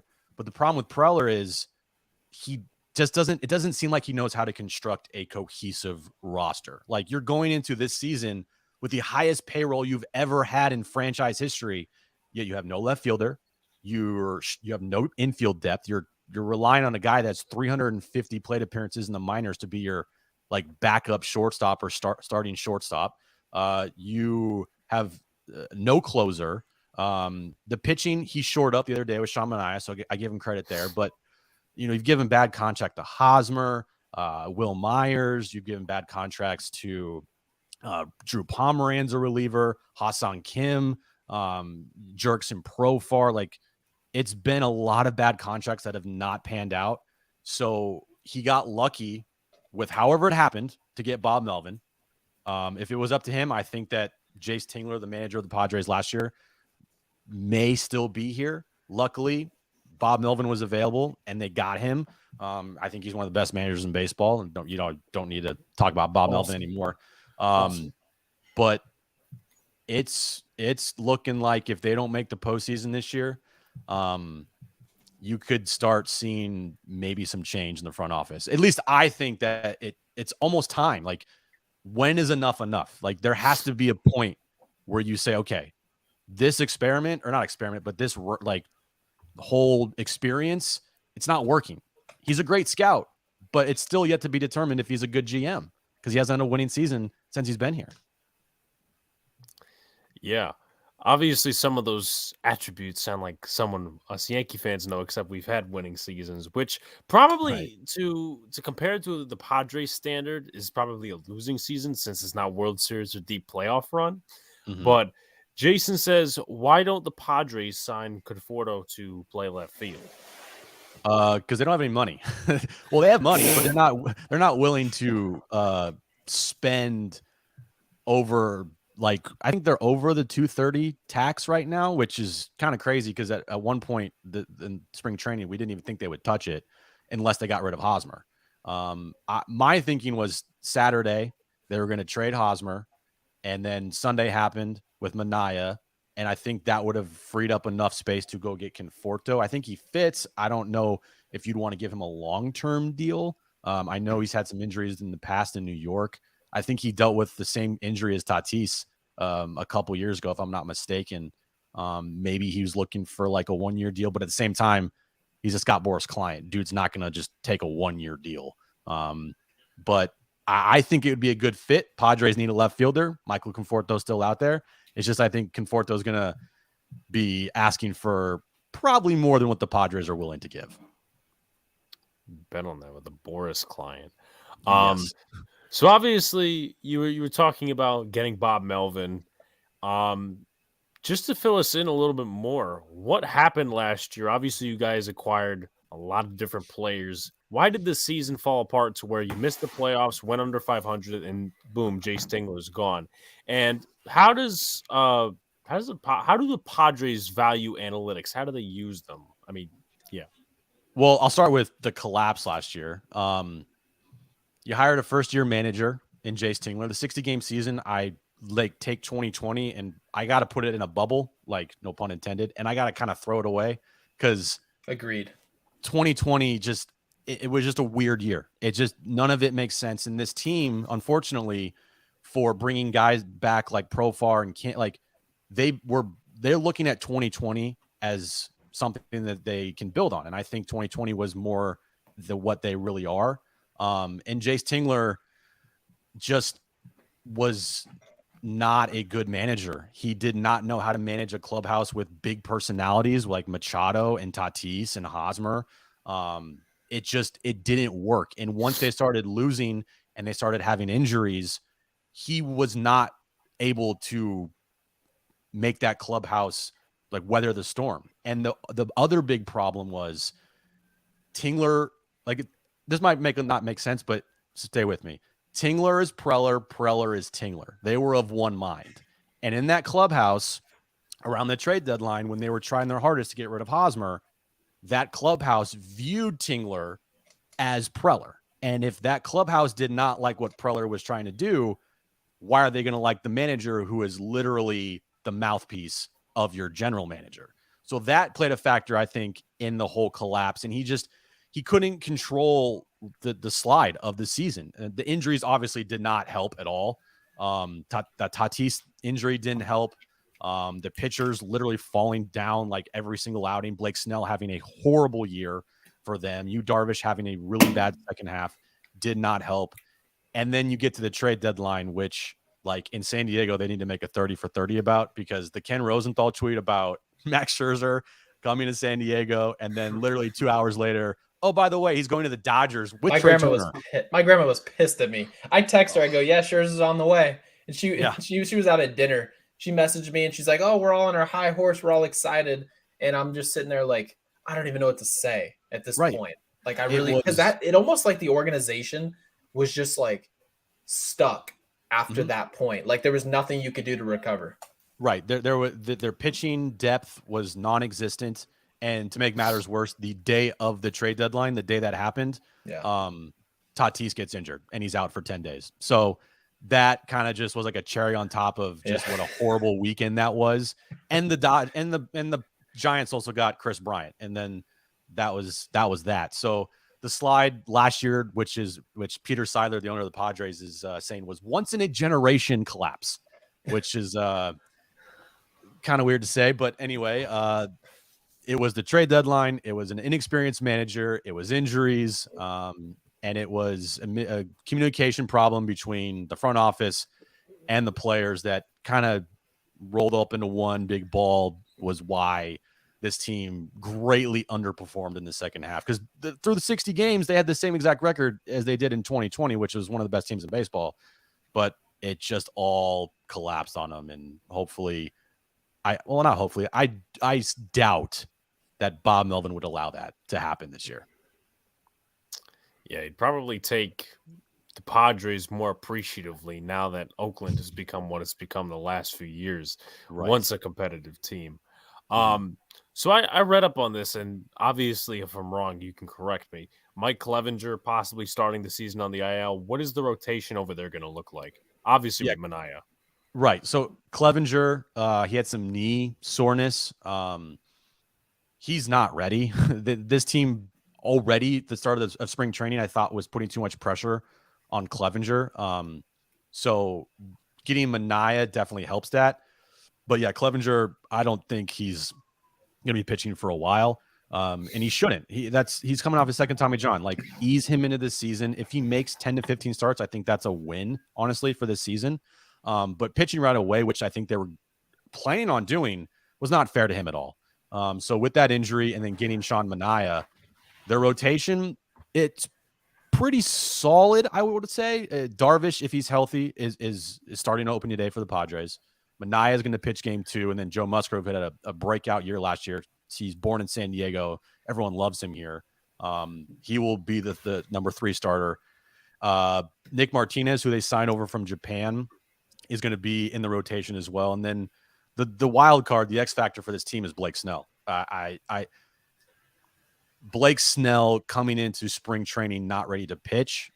I don't like that. It kind of irked me the wrong way how everybody on the team was ready to pitch and ready to go, but you're not. I think it's just kind of lame, and it's not a good look on his part, I think.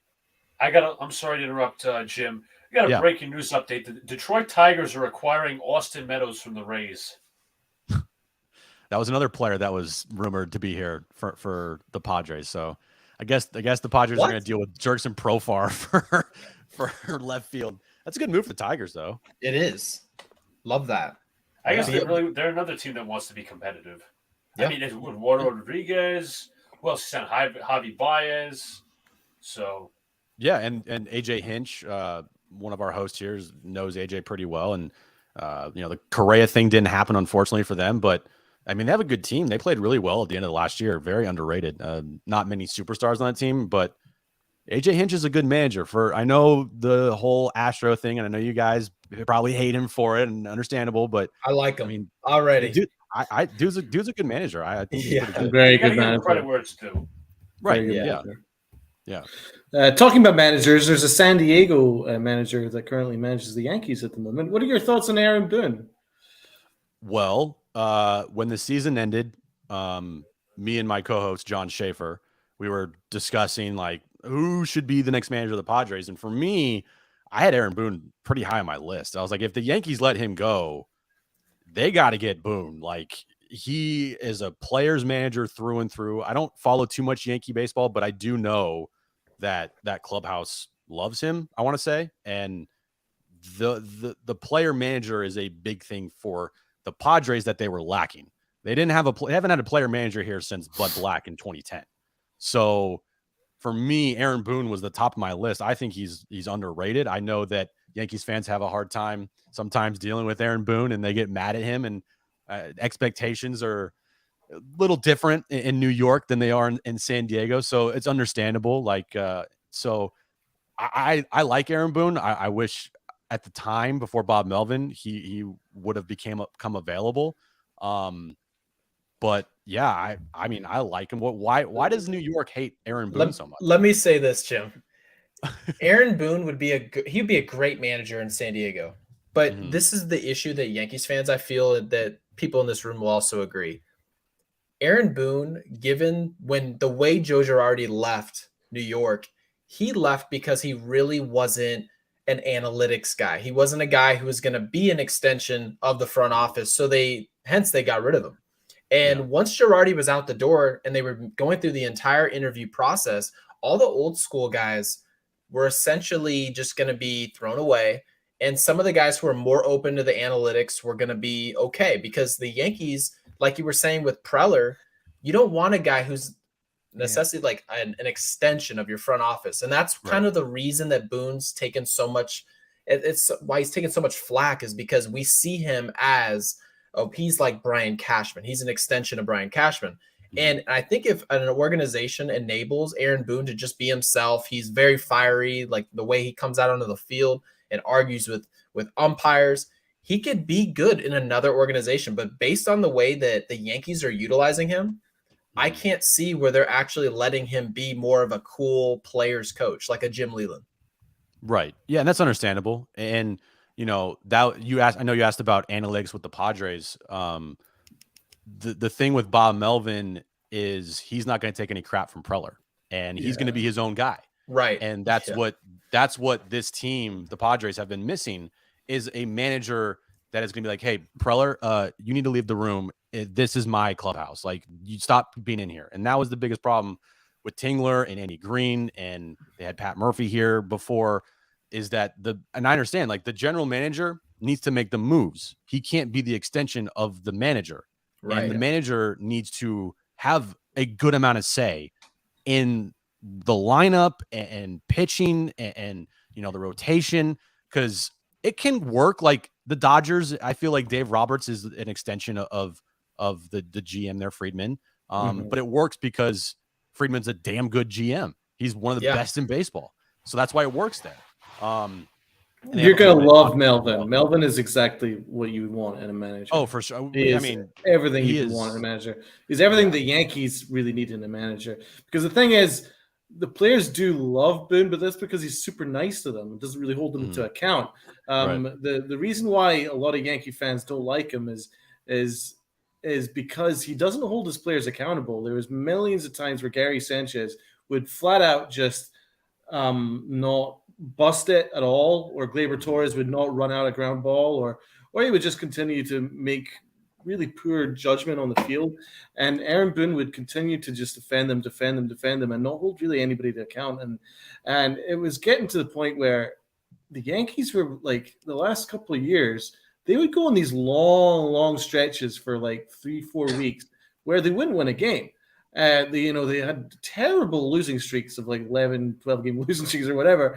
And again, the clubhouse wasn't really generating any energy. They weren't playing with any energy. They were just playing like they were really entitled. And then there was a couple of times where Brian Cashman would have to come into the clubhouse to drill them because the manager wasn't able to do it. right? Because the manager couldn't hold anyone to account, so it had to be Brian Cashman. So that's the thing. It's just like the players love Aaron Boone because he's like their buddy, but do they respect him as a manager? No, because listen, we had our issues with Joe Girardi, but he held everybody to account and he got maximum performance out of them. And that was something that's really missing from the Yankees. So what's what Melvin will deliver for San Diego? He will deliver accountability and really good baseball IQ. Yeah, it's already starting here. Like we can tell when he talks, it's like, hey, if this guy's not performing, example Eric Hosmer, there's going to be a platoon over there. Like, sorry, I'm not going to put you out there every day if you're not performing on the field. It's just we got to win baseball games. Like feelings got to be put second here. If this team is expected to win, like Yankee, like feelings got to be put second. Winning is the most important thing, and players should understand that. They're getting paid a lot of money, and if they're not performing, they should know, well, there's a chance I could be benched here, or there's a chance I could be platooned, even if I'm making $25 million a year. It shouldn't be like that. It shouldn't be like, oh, I'm making 30 million. And I'm hitting 210. Like, doesn't matter. I'll still be playing every day. It's like, no, dude, that's not how it should work. You should, if you're not performing, we're going to put you someone else in there to perform. Plain and simple. I mean, yeah, we know from one of Melvin's first comments when he was asked about the Tatis incident. He's like, yeah, he's not going to be doing that anymore. Right. His days of that are over. Right. So, that was a big thing here with Tatis. One of the best players in baseball, one of the faces of baseball. Like, everybody knows who Fernando Tatis is. And I thought he was a little reckless this offseason. You signed a huge contract. Like, I'm not saying you can't go to the Dominican Republic or you can't do whatever this, or you can't go to waterfalls or climb a mountain. Like, do whatever you want, dude. I want you to be as happy as possible. If that's your thing, go do it. But at the same time, you also have to realize you're not only the face of probably baseball, you're the face of a franchise, an organization who put like the most resources they've ever put in any one player ever into you. 14-year deal, statute contract here in San Diego. And after he got hurt and it was reported that everything's fine, and then he was spotted wearing a wrist brace on his wrist. And of course, everyone here and on Twitter was like detectives, and they found it. And everyone's wondering why he was wearing a brace on his arm. And then the lockout was an excuse why he couldn't get an MRI. Like, it didn't make sense to me. It's a learning experience for him. We got to remember, dude's only 22, 23 years old. Like, when I was 22, I was doing a lot of dumb crap too. I'm sure everybody here when they were younger was doing dumb stuff too. I get it. It just was like a little disappointing to me. Like, he's family. We still love him here. And you can be disappointed with family members. And that's how I felt with Tatis. I love you. I'm not mad at you. I'm just disappointed in you that had to come to this, because you're everything to this team and this lineup and franchise and fan base, everything. And the fact that you're now missing 3 potentially more months of the season, it kind of just put a giant damper on the start of spring training. So I hope he learns. I think he will. I mean, he has the right support staff with him. His dad, Fernando Tatis Sr., I'm sure is, told him, like, you can't do that anymore. And I think there was actually something in his contract that said he could not ride motorcycles. Wow. So the Padres aren't going to do anything about it because they want to keep that relationship with Tatis as good as possible. Because Tatis tomorrow, if he demanded a trade, he literally holds the franchise by the balls. Like, so they want to keep that relationship as good as possible. It just was interesting that, how everything came about, and it's just unfortunate because everyone wants to see Tatis play. So yeah, especially I love him. Yeah, it could be good. Honestly, long term, this could be a learning experience, because it was kind of like Tyrann Mathieu when he was at LSU and he's having all those issues. These are young kids. Like, we have to realize this is not like a 27-year-old man that's been through stuff. He hasn't been through really anything. The minor leagues is probably the toughest thing that he's gone through at this point. A super talented kid. Obviously, he's playing in San Diego, unfortunately, and not New York. But, to see that, like, that's in his contract, he's making a mistake. And, even though, like, he's making this mistake, it was in my dad's contract that you couldn't go skiing. And long and behold, every winter we were skiing. And that, you know what I mean? So there's some risk that you take. And some things you just avoid because you understand that given the keys that the franchise just threw you, you have to respect that at some point. And I believe Fernando Tatis will do that. Yeah, and I'll give you a stat that will kind of blow your mind. Fernando Tatis Jr. has more at-bats in the minors than in the majors. No shot. Think about that. I just don't even believe that. That's true. There's no way. He has more at-bats in the minors than he has in the majors in his career. Wow. Yeah. I mean, that needs incredible to change. talent. He's injury prone right now. That's the thing it's Tatis is injury prone, and he put it on himself with what happened this offseason. It might have been a freak accident, but still, it probably could have been avoided. So it's unfortunate, but hopefully he comes back healthy and doesn't have his shoulder pop out anymore and can actually stay healthy. That's a tough stat to listen to. That's crazy. T-Mar says, what about when a player gets hot and Boone benches him the next game? I hate that. That's another one. We'll be seeing that this season, unfortunately, because the analytics value a matchup rather than a cold and hot streak. Obviously, you said you look at only probably the top 10 prospects. After making a lot of moves, do you think the Padres still have one of the better farm systems? And let me ask this as well as a two-part question. He's been having up and down years last few years. How do you and Padres fans see you, Darvish? Like, how do you value him? What's your thoughts on him? I'll start with the prospect question. I think their minors and their top prospects isn't what it was a couple years ago because Preller traded a lot of capital away for Darvish, for Musgrove, for Snell. The trade that he made in 2020 with the Seattle Mariners has completely backfired on him. Matt Brash, Ty France, those guys are really good, and they're with Seattle right now. And the Padres got like Austin Nola and Austin Adams, who set a record for hit batters last year. So their farm system is still pretty good because you have CJ Abrams, who's a top 5 prospect in all of baseball. You have Mackenzie Gore, who is, if he continues to pitch like he did in spring, going to be another top 10 prospect in all of baseball. They have another up-and-comer in Robert Hassel, who is viewed as their top outfield prospect, but it's still up in the air what he's going to be, and I think he's probably 2, maybe 3 years away. And then they have another catching prospect, Luis Campusano, who a dude can rake. If he gets a hold of one, like it's going 500 feet. Problem with him is I don't know if this organization views him as a good catcher. So that's a problem there. Jorge Ona is an outfield prospect that they have. Ryan Weathers is another left-handed pitching prospect that was in the big leagues last year. He's going to start the year down in the minors for the Padres. So they have good players at the top of their farm system. But the depth is kind of diminished a little bit because of all the trades that Preller has made. And I just don't see him giving up any more top prospects because it's bit him in the ass a lot in the past. And that's a big thing here with the fan base is, do you want to trade top prospects for proven guys like Brian Reynolds, or do you want to just keep the prospects and have them pan out? And then you don't have to worry about giving up the farm for guys that who knows if Brian Reynolds is going to stay the player that he is. I think he is, but you get my point there. And then to you, Darvish, he started out great last year. He was at a 1.7 ERA up until almost the All-Star game. And then he got injured. And then the sticky stuff, the spider tack with around baseball, he won't say it. Darvish used sticky stuff. It was very easy to tell. And it's just, he is older. I think if he's healthy, he's really good. He's had a really good spring training.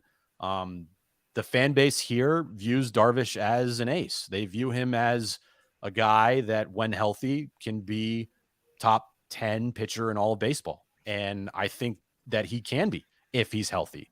A full offseason of dealing with how to pitch without using sticky stuff and then also getting healthy could pay big dividends for the Padres because the first 3 months of last year, dude was amazing. It's just about health with him. And I know he's older, but they definitely view him here as an ace. That's for sure. Let me ask a question about a player you guys traded, but you also acquired for at the deadline, at least if I'm getting my facts straight. Adam Frazier. You mentioned you guys have a left field problem, left field hole. And I know Frazier can play multiple positions, but what are your thoughts on acquiring him, having him, and then trading him again? At the time, it made no sense to me. I just didn't understand it. Like this team, they needed pitching, and they traded for a guy that played the same position as your all-star second baseman in Jake Cronenworth. So it kind of worked out because Tatis ended up, when he got injured, you moved Cronenworth to short and you had Frazier there at second. So it kind of worked out, but the trade happened before the injury to Tatis, why it just didn't make any sense to me. And there was no spot on him for this. There was no spot for him on this team at all. And that's why they got rid of him in the offseason. Looking back, yeah, probably been a great to keep him for depth, right? You have no left fielder, Adam Frazier there. Again, Tatis gets injured, so it'd have been great to keep Adam Frazier. But at the time, it just didn't make like any sense to me, like at all. I'd never got it. And he did not perform well here in San Diego.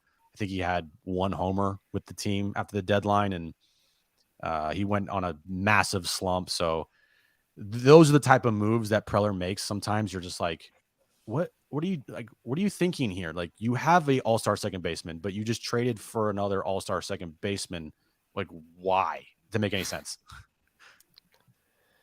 I'm not gonna lie to you, it actually kind of feels good to see another organization making head scratching moves. I don't want to be a bad guy here, but right. Just seeing like Brian Cashman say like, oh, I'm just going to get rid of this guy, keep this guy. Some of these guys that they decide ultimately to keep or trade for, we're like, why? Why'd you go get another corner outfielder in like a Joey Gallo when we already have a million of them on the Yankees? Right. So it's like seeing these organizations make these moves. And obviously the injuries change everything because you can't see that an injury is going to happen. So, a little bit refreshing seeing other organizations making some similar mistakes. Oh, there's been plenty of head scratching moves here in San Diego over the time that AJ Preller has been the GM. I can tell you that. Very accurate. Yeah. Luca. I was also going to mention John Heyman reported about 4 minutes ago. The New York Mets seem hopeful that Max Scherzer's throwing session tomorrow will go well and he'll be ready for opening day. For Jacob deGrom, best case scenario is thought to be a June 1st return. So that's just an update on the Mets. Well, good. He's still got Bassett. So, I mean, that was a great trade. Went down today, we'd be screwed. Mm-hmm. So you mentioned left field. You mentioned obviously Hosmer at first base, so that's a weakness. What are some other weaknesses and also strong spots for the Padres this upcoming season? I'll start with the weaknesses. So their depth is a big problem. You have right now, they have like 4 catchers and 3 outfielders. They actually have 2.5 outfielders. It doesn't make any sense to me. You're relying on a minor league player to potentially start the year with the team that has 350 plate appearances in CJ Abrams, when I think he might need more time. Hassan Kim he hit 200 last year, came over from Korea, KBO, and he got a 4-year, $28 million contract. It's like, what? Doesn't make any sense to me. And their bullpen, as of right now, there's a lot of question marks. You have a couple injuries in the bullpen. A guy they signed in Luis Garcia, and then Drew Pomeranz they signed, big contract a couple years ago.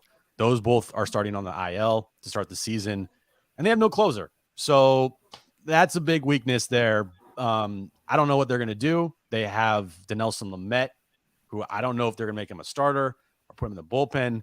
He's kind of, after his 2020 season has broken down, and it's unfortunate because the guy was amazing in 2020. But those are the biggest weaknesses right now with the team is outfield depth, infield depth, and your bullpen.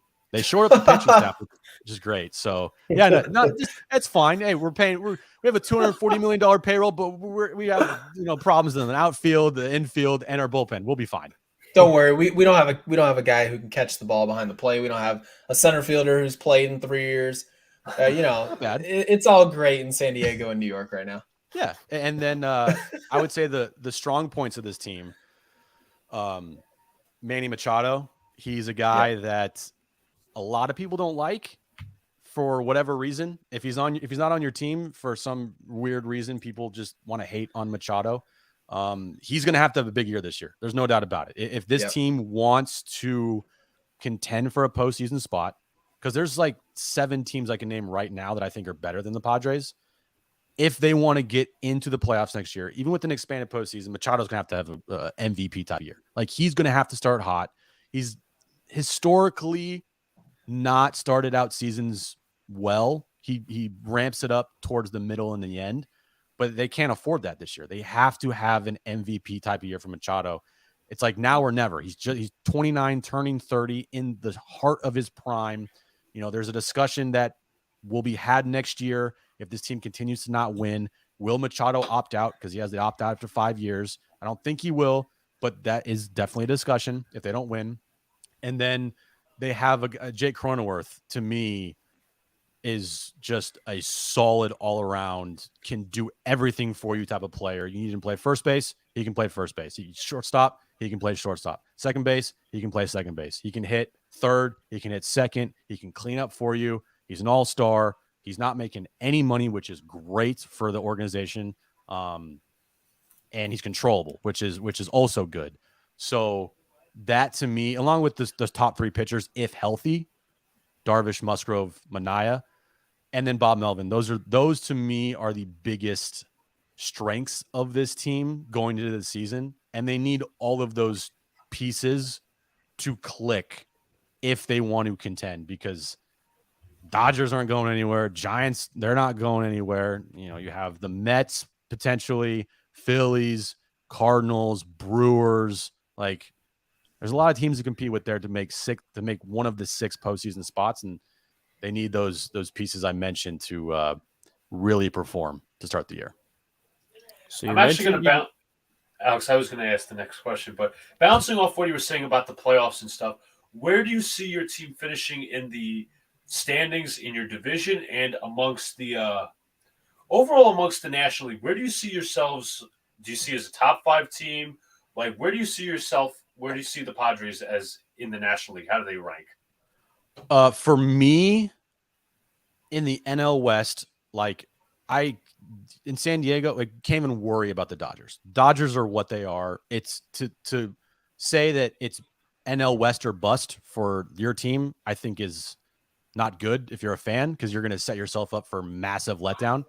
I do see them as a playoff team, maybe like a 5th or 6th seed as of right now with the way this roster is. I think the Manaea move definitely made me feel at ease with saying that. If they didn't make the move from Manaea, it would be hard to think as of right now with the roster they have, which is worse than the roster they had starting 2021, to say they were a playoff team. But that move right there pushed me to 87, 88. Depending on how Tatis comes back, how he performs, maybe you push 90 wins. We're going to see how many wins Bob Melvin is going to be worth this season as well. I think he's worth a couple at least. So I would put them, as of right now, vying for 2nd place in the NL West with the Giants.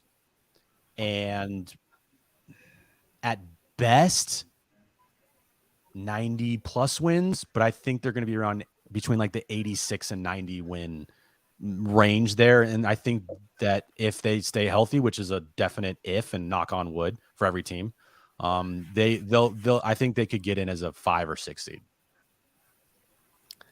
The next question I was about to ask before Luca interrupted me is you expressed a need for a closer. Do you want to roll this Chapman? How much are you going to pay? How much? 18 million. 18 million? Yeah. We can pay the 12. You guys pay the 6 on his salary. Okay. I don't know how I would take it. I don't know how that would go over with the fan base here. But I, need a closer. Sure. We'll take a roll this Chapman. Highly doubt that would happen, but I mean, it would on field. It would definitely help. Is Aroldis Chapman do you guys hate him there? No, he's a heart attack closer. Okay, dude sweats. He could fill a swimming pool with a sweat. It's honestly, Chapman is he's still a good player. It's just that he's just too hot and cold for a guy that obviously you're investing $18 million a year on a lengthy contract. I mean, 2 or 3 years for a reliever is a lot of confidence in a guy, especially who's a power arm, who's now throwing splitters, which is like the worst pitch on your arm possible. Yeah, right. So it's definitely a struggle as a Yankees fan, and we've been trying to get off this contract for a while. But it's funny because some of our problems that we've tried to say are such a big issue. Some of these other organizations, like the Phillies and Padres, would love to have Chapman. Yeah, it's true. It's weird that Chapman, he'll go. Usually, the start of the year, he's actually unhittable. He'll pitch a 0.00 ERA, and you're like, "Oh my god, this guy's immense." But then he hits summer, and he has like one bad outing where he just kind of blows up, and he never recovers from it. Well, the spider tack hurt him as well. That's something we never really brought that up. The spider tack really hurt this guy. I know you brought up Darvish, Jim, and I know I've heard from a few players like the rosin's supposed to be a little bit more tacky this year. Let the players get it in their hands in the spring and figure out what their spin's going to be on certain pitches. But it's good that they're finally letting some of these guys at least work out this little spider tack issue that they've got and hopefully return some of these guys. Having said that, the Chapman has an annual meltdown. It wasn't just last year. It's basically an annual meltdown around about the summertime. And it takes about a month, maybe 6 weeks to recover. And he never really fully recovers. It's really odd, but that's why Yankee fans have lost trust in him. Yeah. Well, Preller, I give credit to Preller. He has done a great job at finding closers on the cheap for his time here in San Diego and this organization. I was talking to one of our co-hosts today. It's like, yeah, the Padres are known for Tony Gwynn, Trevor Hoffman, Fernando Tatis Jr., but they just always seem to find closers. Like they're the franchise of closers. So I while it is a concern for sure, I think it's not the biggest concern on this team. I mean, didn't you guys also have? Yankee fans might remember him from a few years ago. You guys also had Kirby Yates for a few years. We did, and then his arm blew out, unfortunately, in 2020. I think the COVID issue and the ramp up of spring training, and then the stoppage, and then the ramp up again. Mm-hmm. Unfortunately, he just blew out his arm, and he was really good. He was the closer of the year, I think, 2019. He had a crazy split finger, just unhittable. But yeah, Kirby Yates, he was a good Padre. He was definitely a good Padre. You guys also had Heath Bell back in like 2011. Yeah, that's the thing. They had Heath Bell, they had Trevor Rosenthal in 2020, they had Houston Street. They've had good closers. And it seemed like for a while there, Brad Hand, another closer. Like the only Padre that made the All-Star team were closers. So like which is kind of sad in itself, but it is what it is, and that's what this franchise was for a little while. So I'm gonna pass it around to everybody. This is a generic MLB question. Obviously, when the season started, well, I guess you could say it started in a way, and the lockout was over. Manfred was kind of proposing that every team plays every team, like in the NBA, for example, possibly on the schedule next year. And also, I want to hear your guys' thoughts on the new MLB Celebrity Home Run Derby setup that's like worldwide now. I'll start with Jim, go to Gary, and then Donald and Luca.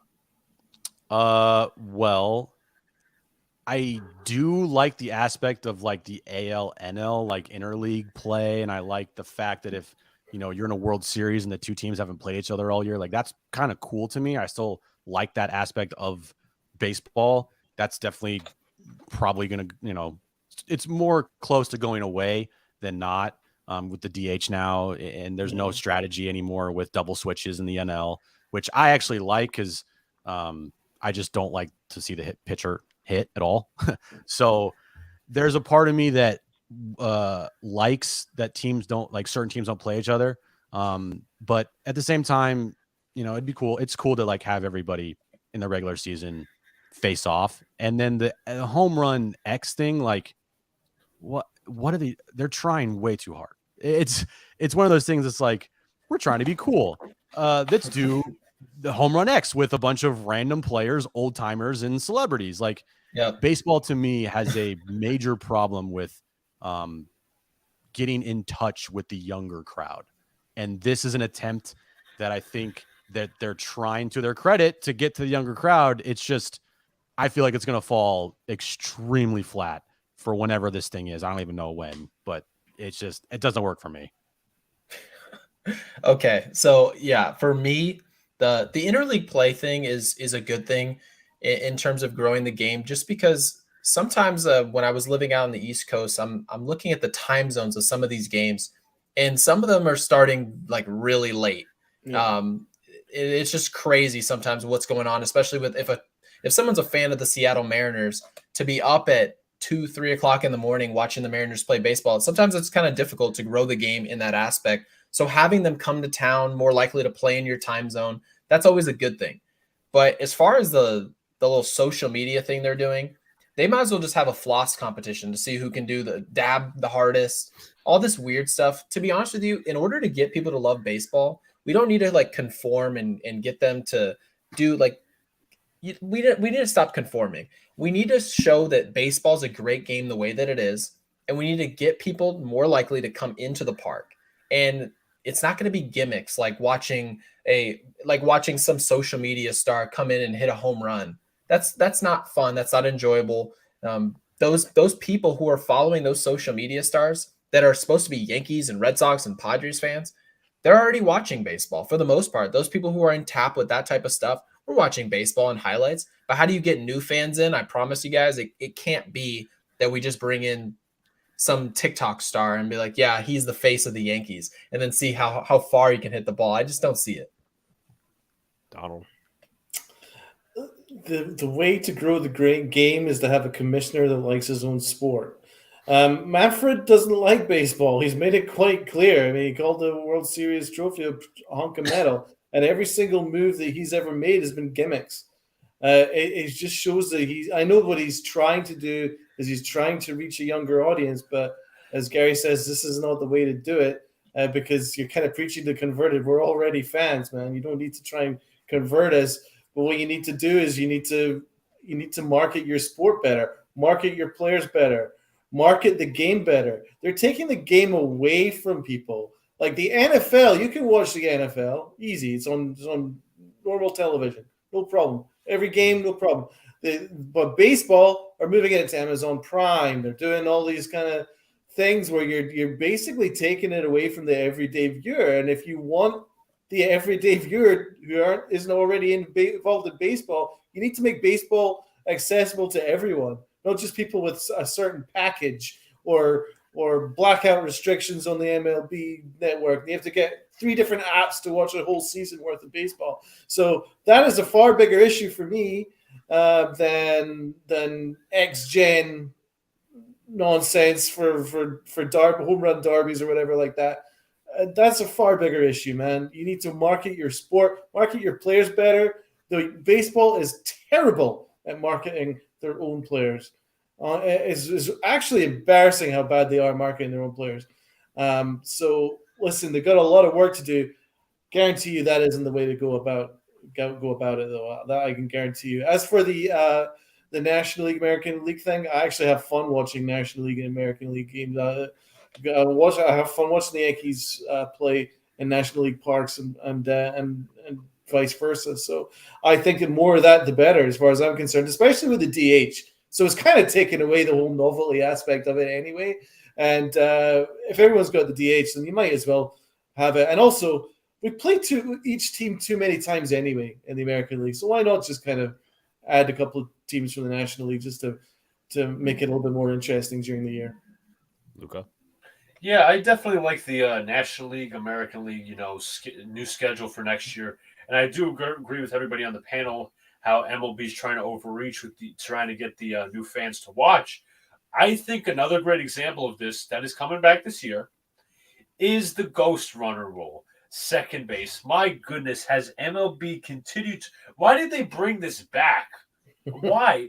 Tell me one person who I've seen anywhere like this rule. I'm sorry, I hate this rule. John Heyman. He tweeted how much he loved it. Oh, my God, I forgot he... Well, John Heyman, he blocked me on Twitter because I said his... He blocked me too. Swing. Yeah, he said he got upset. So he got upset with me because I said his check swing idea was a terrible idea.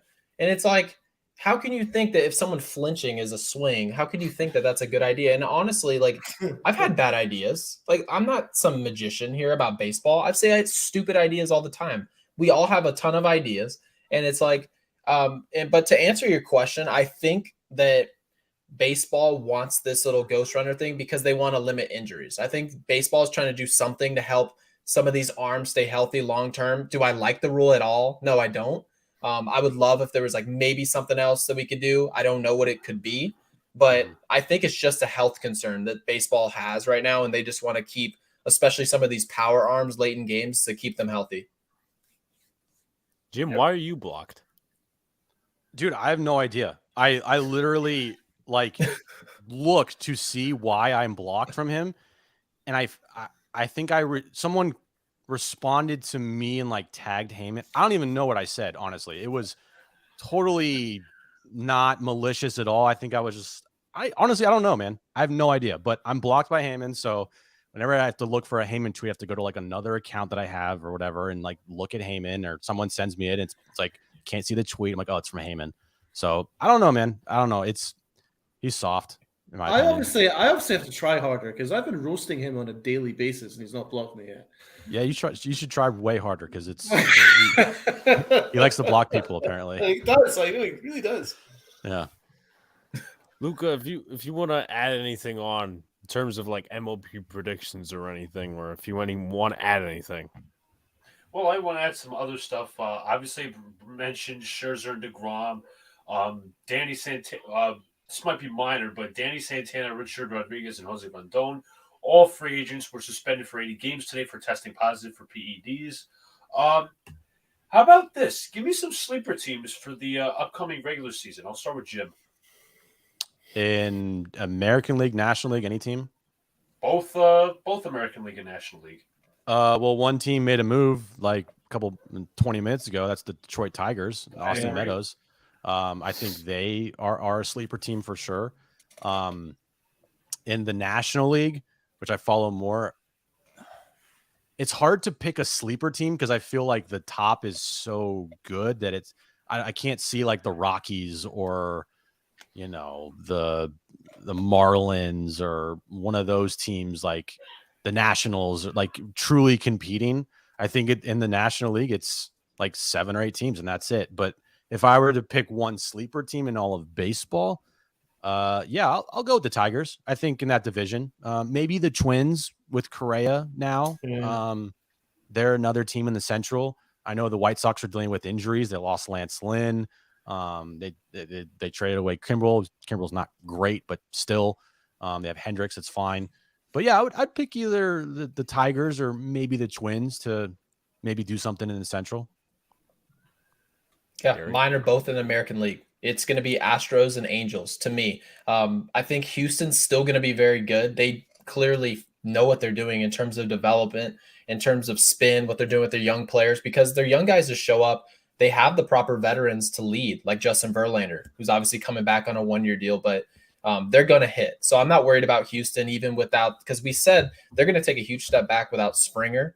And it was all systems go. They bring up another guy like Kyle Tucker steps up. He's one of the best players in the second half in all the big leagues. But the one team that I really want to look at is the Angels, because they've actually done some stuff with their pitching. They're not just a team who's just going to go out and try to out hit people now. The Angels, they don't have a wipeout staff. They don't have what the Padres have in terms of their front end rotation, but they do have guys that can get outs now. And they put up 8 to 10 runs all the time. And when you have guys who are at least serviceable, they're going to win a lot of games, a lot more than what we're accustomed to. And I think the Angels can actually make a postseason. Donald? Tigers and the Twins for me.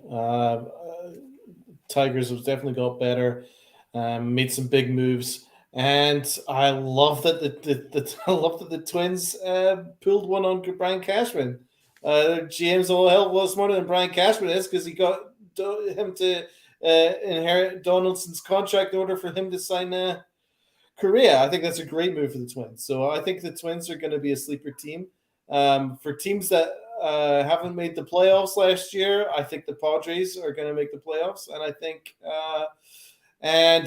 Toronto are going to win the division, American League East. So that's my predictions. saw a funny tweet the other day. It was from a Yankees fan, of course, and I try not to go after my own fan base here, but they're like, oh, Toronto has 4 different players that can't play defense. They're not going to win the division. I'm like, stop. Just stop. They score 12 runs a game. They will absolutely roast everyone. Yeah. Exactly. Griminator X says the Rays need to fail. They are bad for baseball. They need to be punished for their blasphemy. Angels still don't have pitching to do anything. I'm going to guess you're talking about the 4 outfielders, the thing they invented, kind of. Oh, my God. I'm not a fan of that. I mean, I hate that.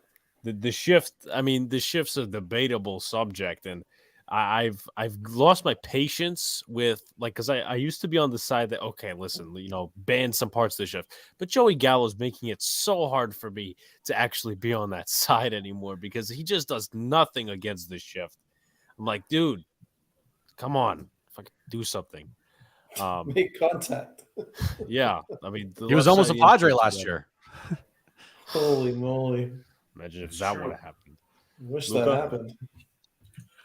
In terms of sleep, no, I got to side with Jim when it comes to the National League. It's like there's a lot of teams that can do something. It's just they might fall. It's not like there's not a ton of teams that are like, oh, they're kind of underrated. They're capable of doing something. Like the Phillies can be competitive. The Mets obviously can be competitive. The Braves too. The Padres, the Dodgers. You can name a whole list of teams could do that. In terms of the American League and sleeper teams, I'm going to go with the Tigers for 1. Twins and Astros might be like 2. I might also say the Mariners. Julio Rodriguez, their top prospect, just made the roster. They signed no, they didn't sign Chris Bryant. They signed Robbie Ray. Great I point. think they're kind of a sleeper team, honestly, in my opinion. Nice one. No, that's a good one. Agree. Very good. Yeah, Luka. All right, let's see what else is on the team. What are some overrated teams in both AL and NL for all of you guys? I'll start with Jim again.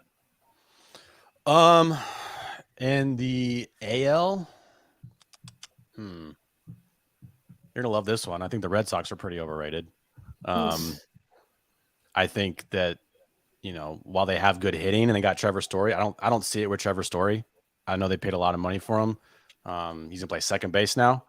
Another team overrated in the National League. It's hard to say because I think all teams are pretty good.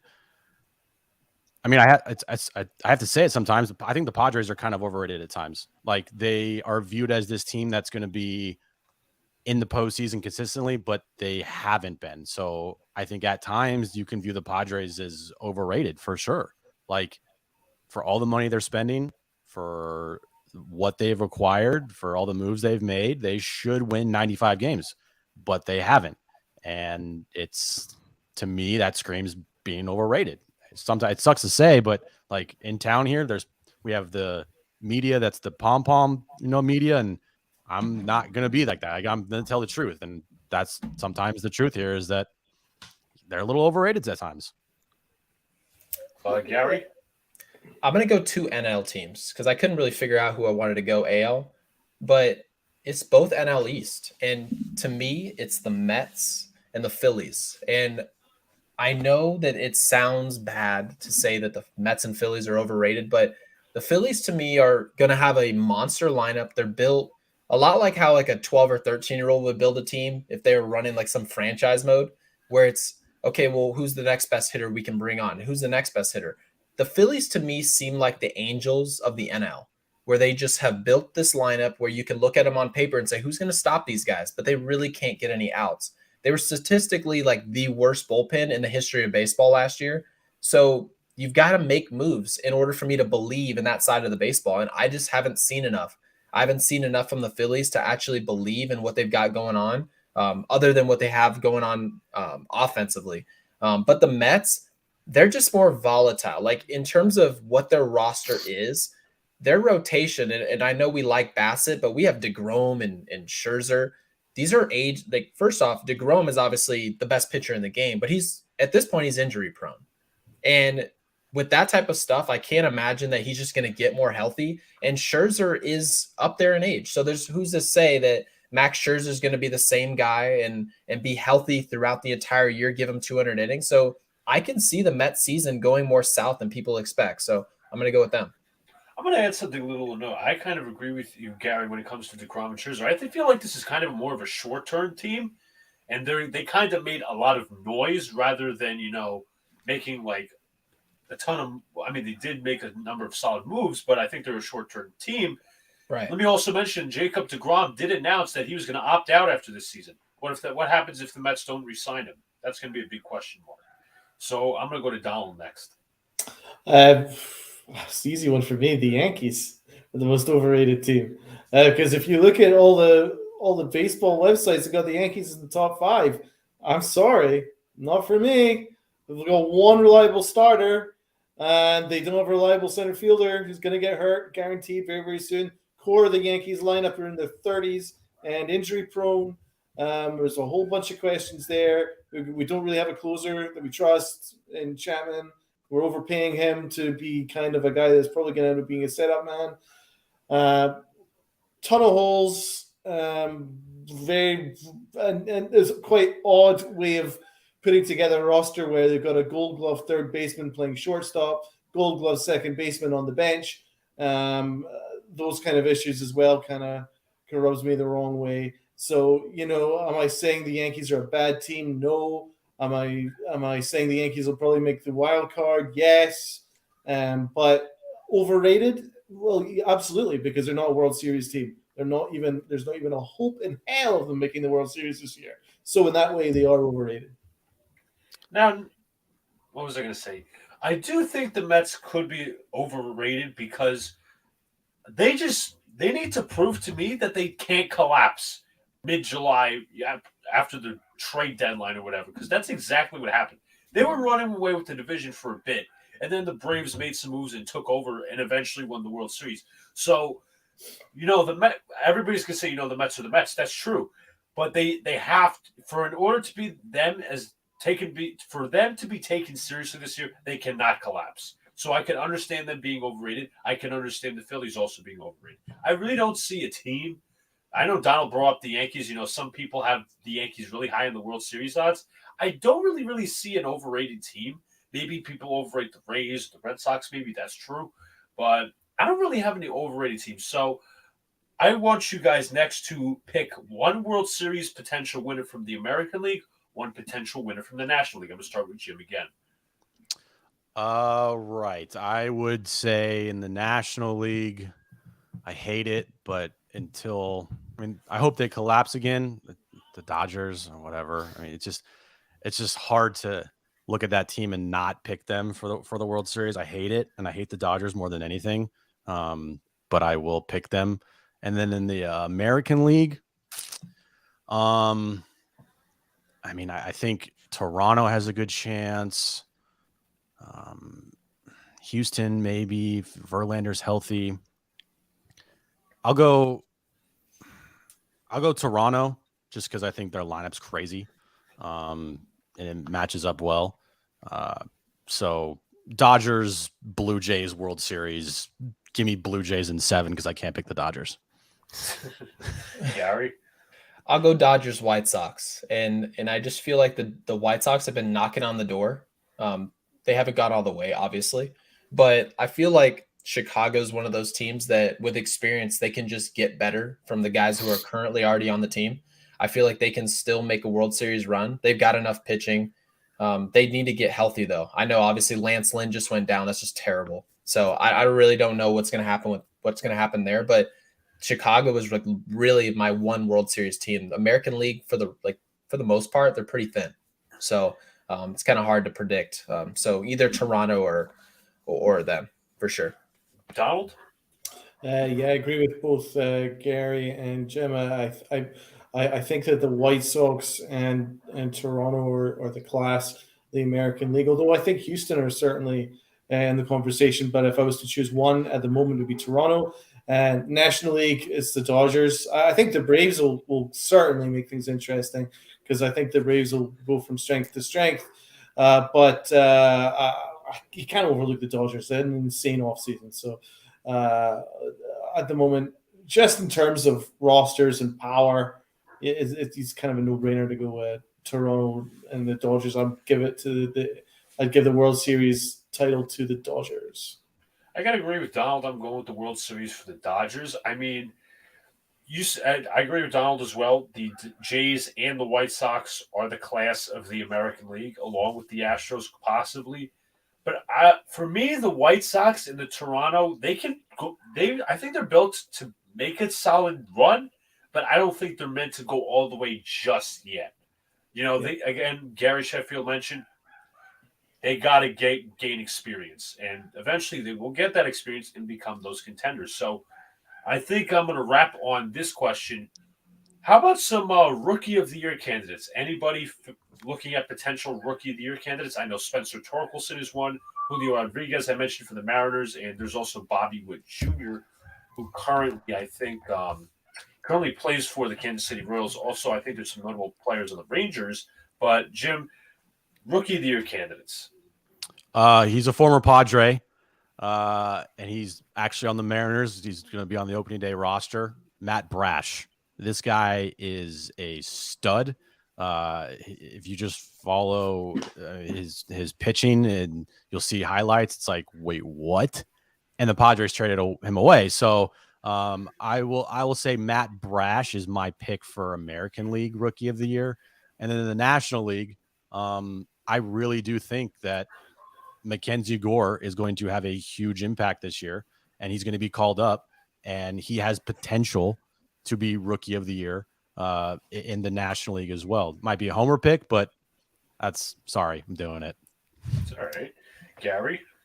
I like Julio Rodriguez, and I don't want to read it too much into spring baseball, but given this guy's skill set, and then there's another aspect to it, it's not just his talent, but the fact that Jared Kelenic dealt with these type of expectations in Seattle, and he was supposed to be this next up-and-comer big prospect, and he dealt with a slow start, having Kelenic there can actually help another young player and say, like, don't read too much into looking at the scoreboard and seeing your stats and all that. So I think Julio Rodriguez can do it, and obviously Spencer Torkelson. People don't realize Detroit's a great hitter's park. Even though it's huge, you can really put up some numbers in Detroit. So I'll go with those two.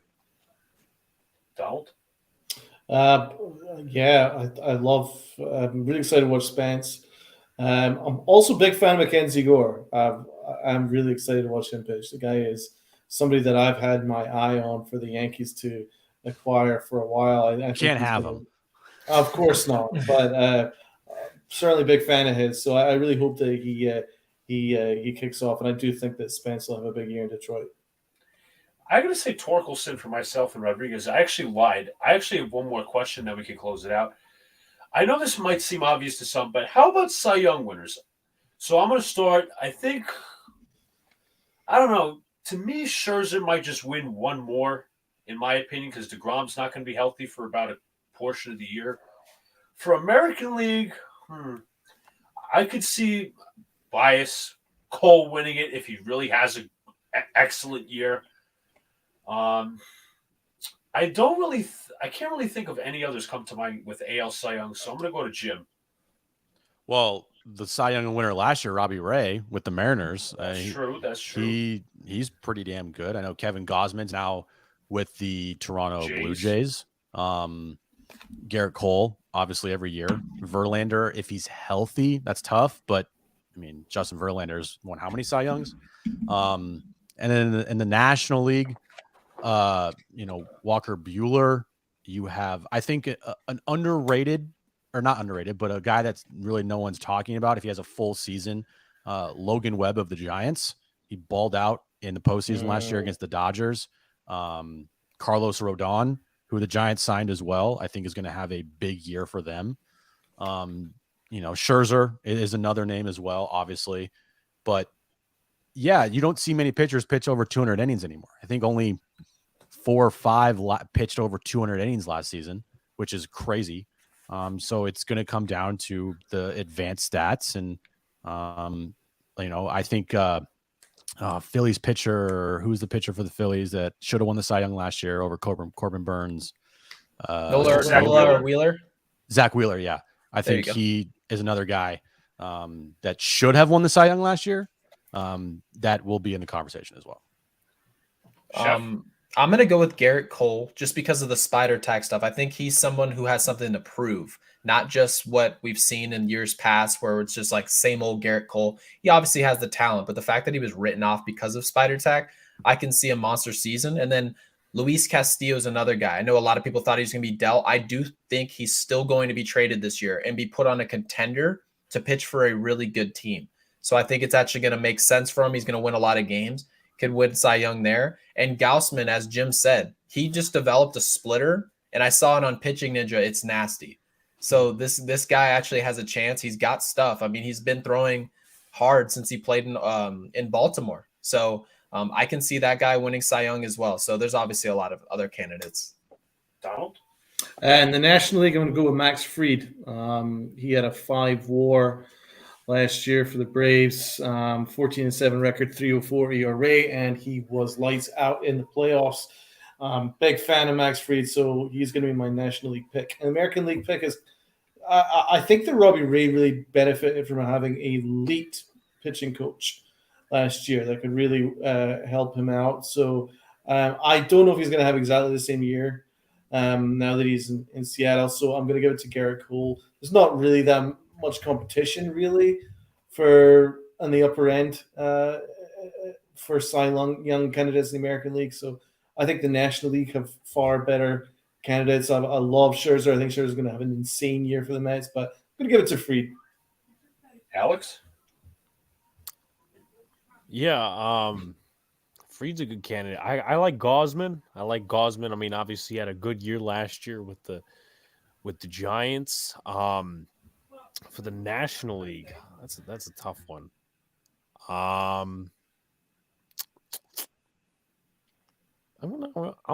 make that up probably later this week. So I'm not gonna take too much more time. Luca, you have anything else to add? I think we're pretty much done with MLB. Yeah, I mean, I think we're pretty much wrapping it up here. By the way, you never asked me who I had in the World Series, by the way, which is very rude. I'm not blowing smoke up Jim's ass, but here's my World Series prediction. I have the Jays and the Padres. Oh, Wow. okay. Yeah, the Padres. Okay. Yeah. Kiss his ass, why don't you? Yeah, thanks for having me on. Yeah, he's like, please come on again. Okay, perfect. I'll pick the Padres. Oh man, it's been a great show. I mean, we've had some wonderful guests in Jim and Sheff. Obviously, they both do their own things. I'm gonna let them give their final thoughts, and then I'll shout them out afterward, and I'll let Donald and Luca speak. But Jim, Sheff, Donald, and Luca, final thoughts. Yeah, thanks for having me on. This was a fun conversation for sure. Can't wait till baseball starts. It's kind of crazy after the off season that we're actually going to get a 162 game season. But yeah, I mean, it's hopefully this year, for my sake, Padres are in it. They're in contention because it'll make my job a lot easier. I can tell you that. Yeah. So first and foremost, Jim, thank you for coming on. But one thing I want to say is that hopefully I see you at the park because I know my whole family's in San Diego and I'm going to be at some games. So perfect. I definitely hope to see you down there. And we wish you guys the best of luck because it's nice to see that some other organizations that are spending a lot of money are having some of the same problems we're having. So it's nice to see. Yeah, even though we hope that it changes for you guys. Definitely. Yeah. Thank you. Donald. First of all, I've always really enjoyed watching the Padres. I've got a sneaky affinity towards them, so I'll wish them all the best. It was really good to talk to you, Jim.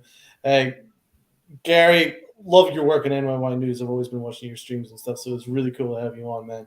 I appreciate it, brother. So hopefully we can do that a little more. And listen,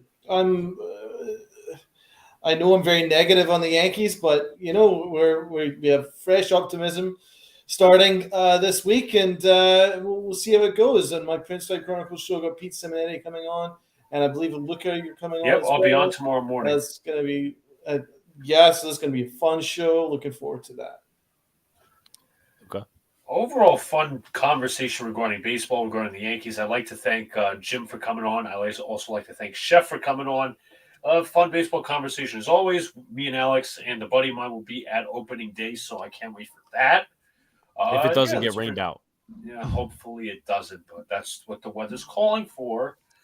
Yeah, really fun conversation. And that's been our luck. I mean, we went to opening day in 2016. The Thursday was on. It got rained out, so we had to miss another day of school. And we ended up losing against the Astros. But all fun in games and all that stuff. Jim obviously hosts a radio show on the West Coast from 3 to 6 Western time, obviously. And he also does the Padres Wrap-Up. Sheff, obviously, he does a lot of Twitch streams, NYY News TV, Sheff Talk. You guys can catch that on Fridays at 7. I know we'll definitely be doing a lot more live stuff on NYY News TV, so expect that on me, Luca, Sheff. Also, Sheff is going to be on the opening day broadcast, watch party, whatever you want to call it, with Pete and Francis, so that's definitely going to be fun. Donald, obviously, is going to be on the Pinstripe Chronicles opening day live stream. Obviously, as he mentioned, he's having Luca and Pete Simonetti on tomorrow. Luca is Luca, and I'm doing my stuff on here. It was a great show. Great to have you guys on. Expect Dead Red on Thursday, unless opening day gets canceled for the Yankees. Then we might shift to something else, but expect more content. And thanks for tuning in, everybody. See you later. Have a good night.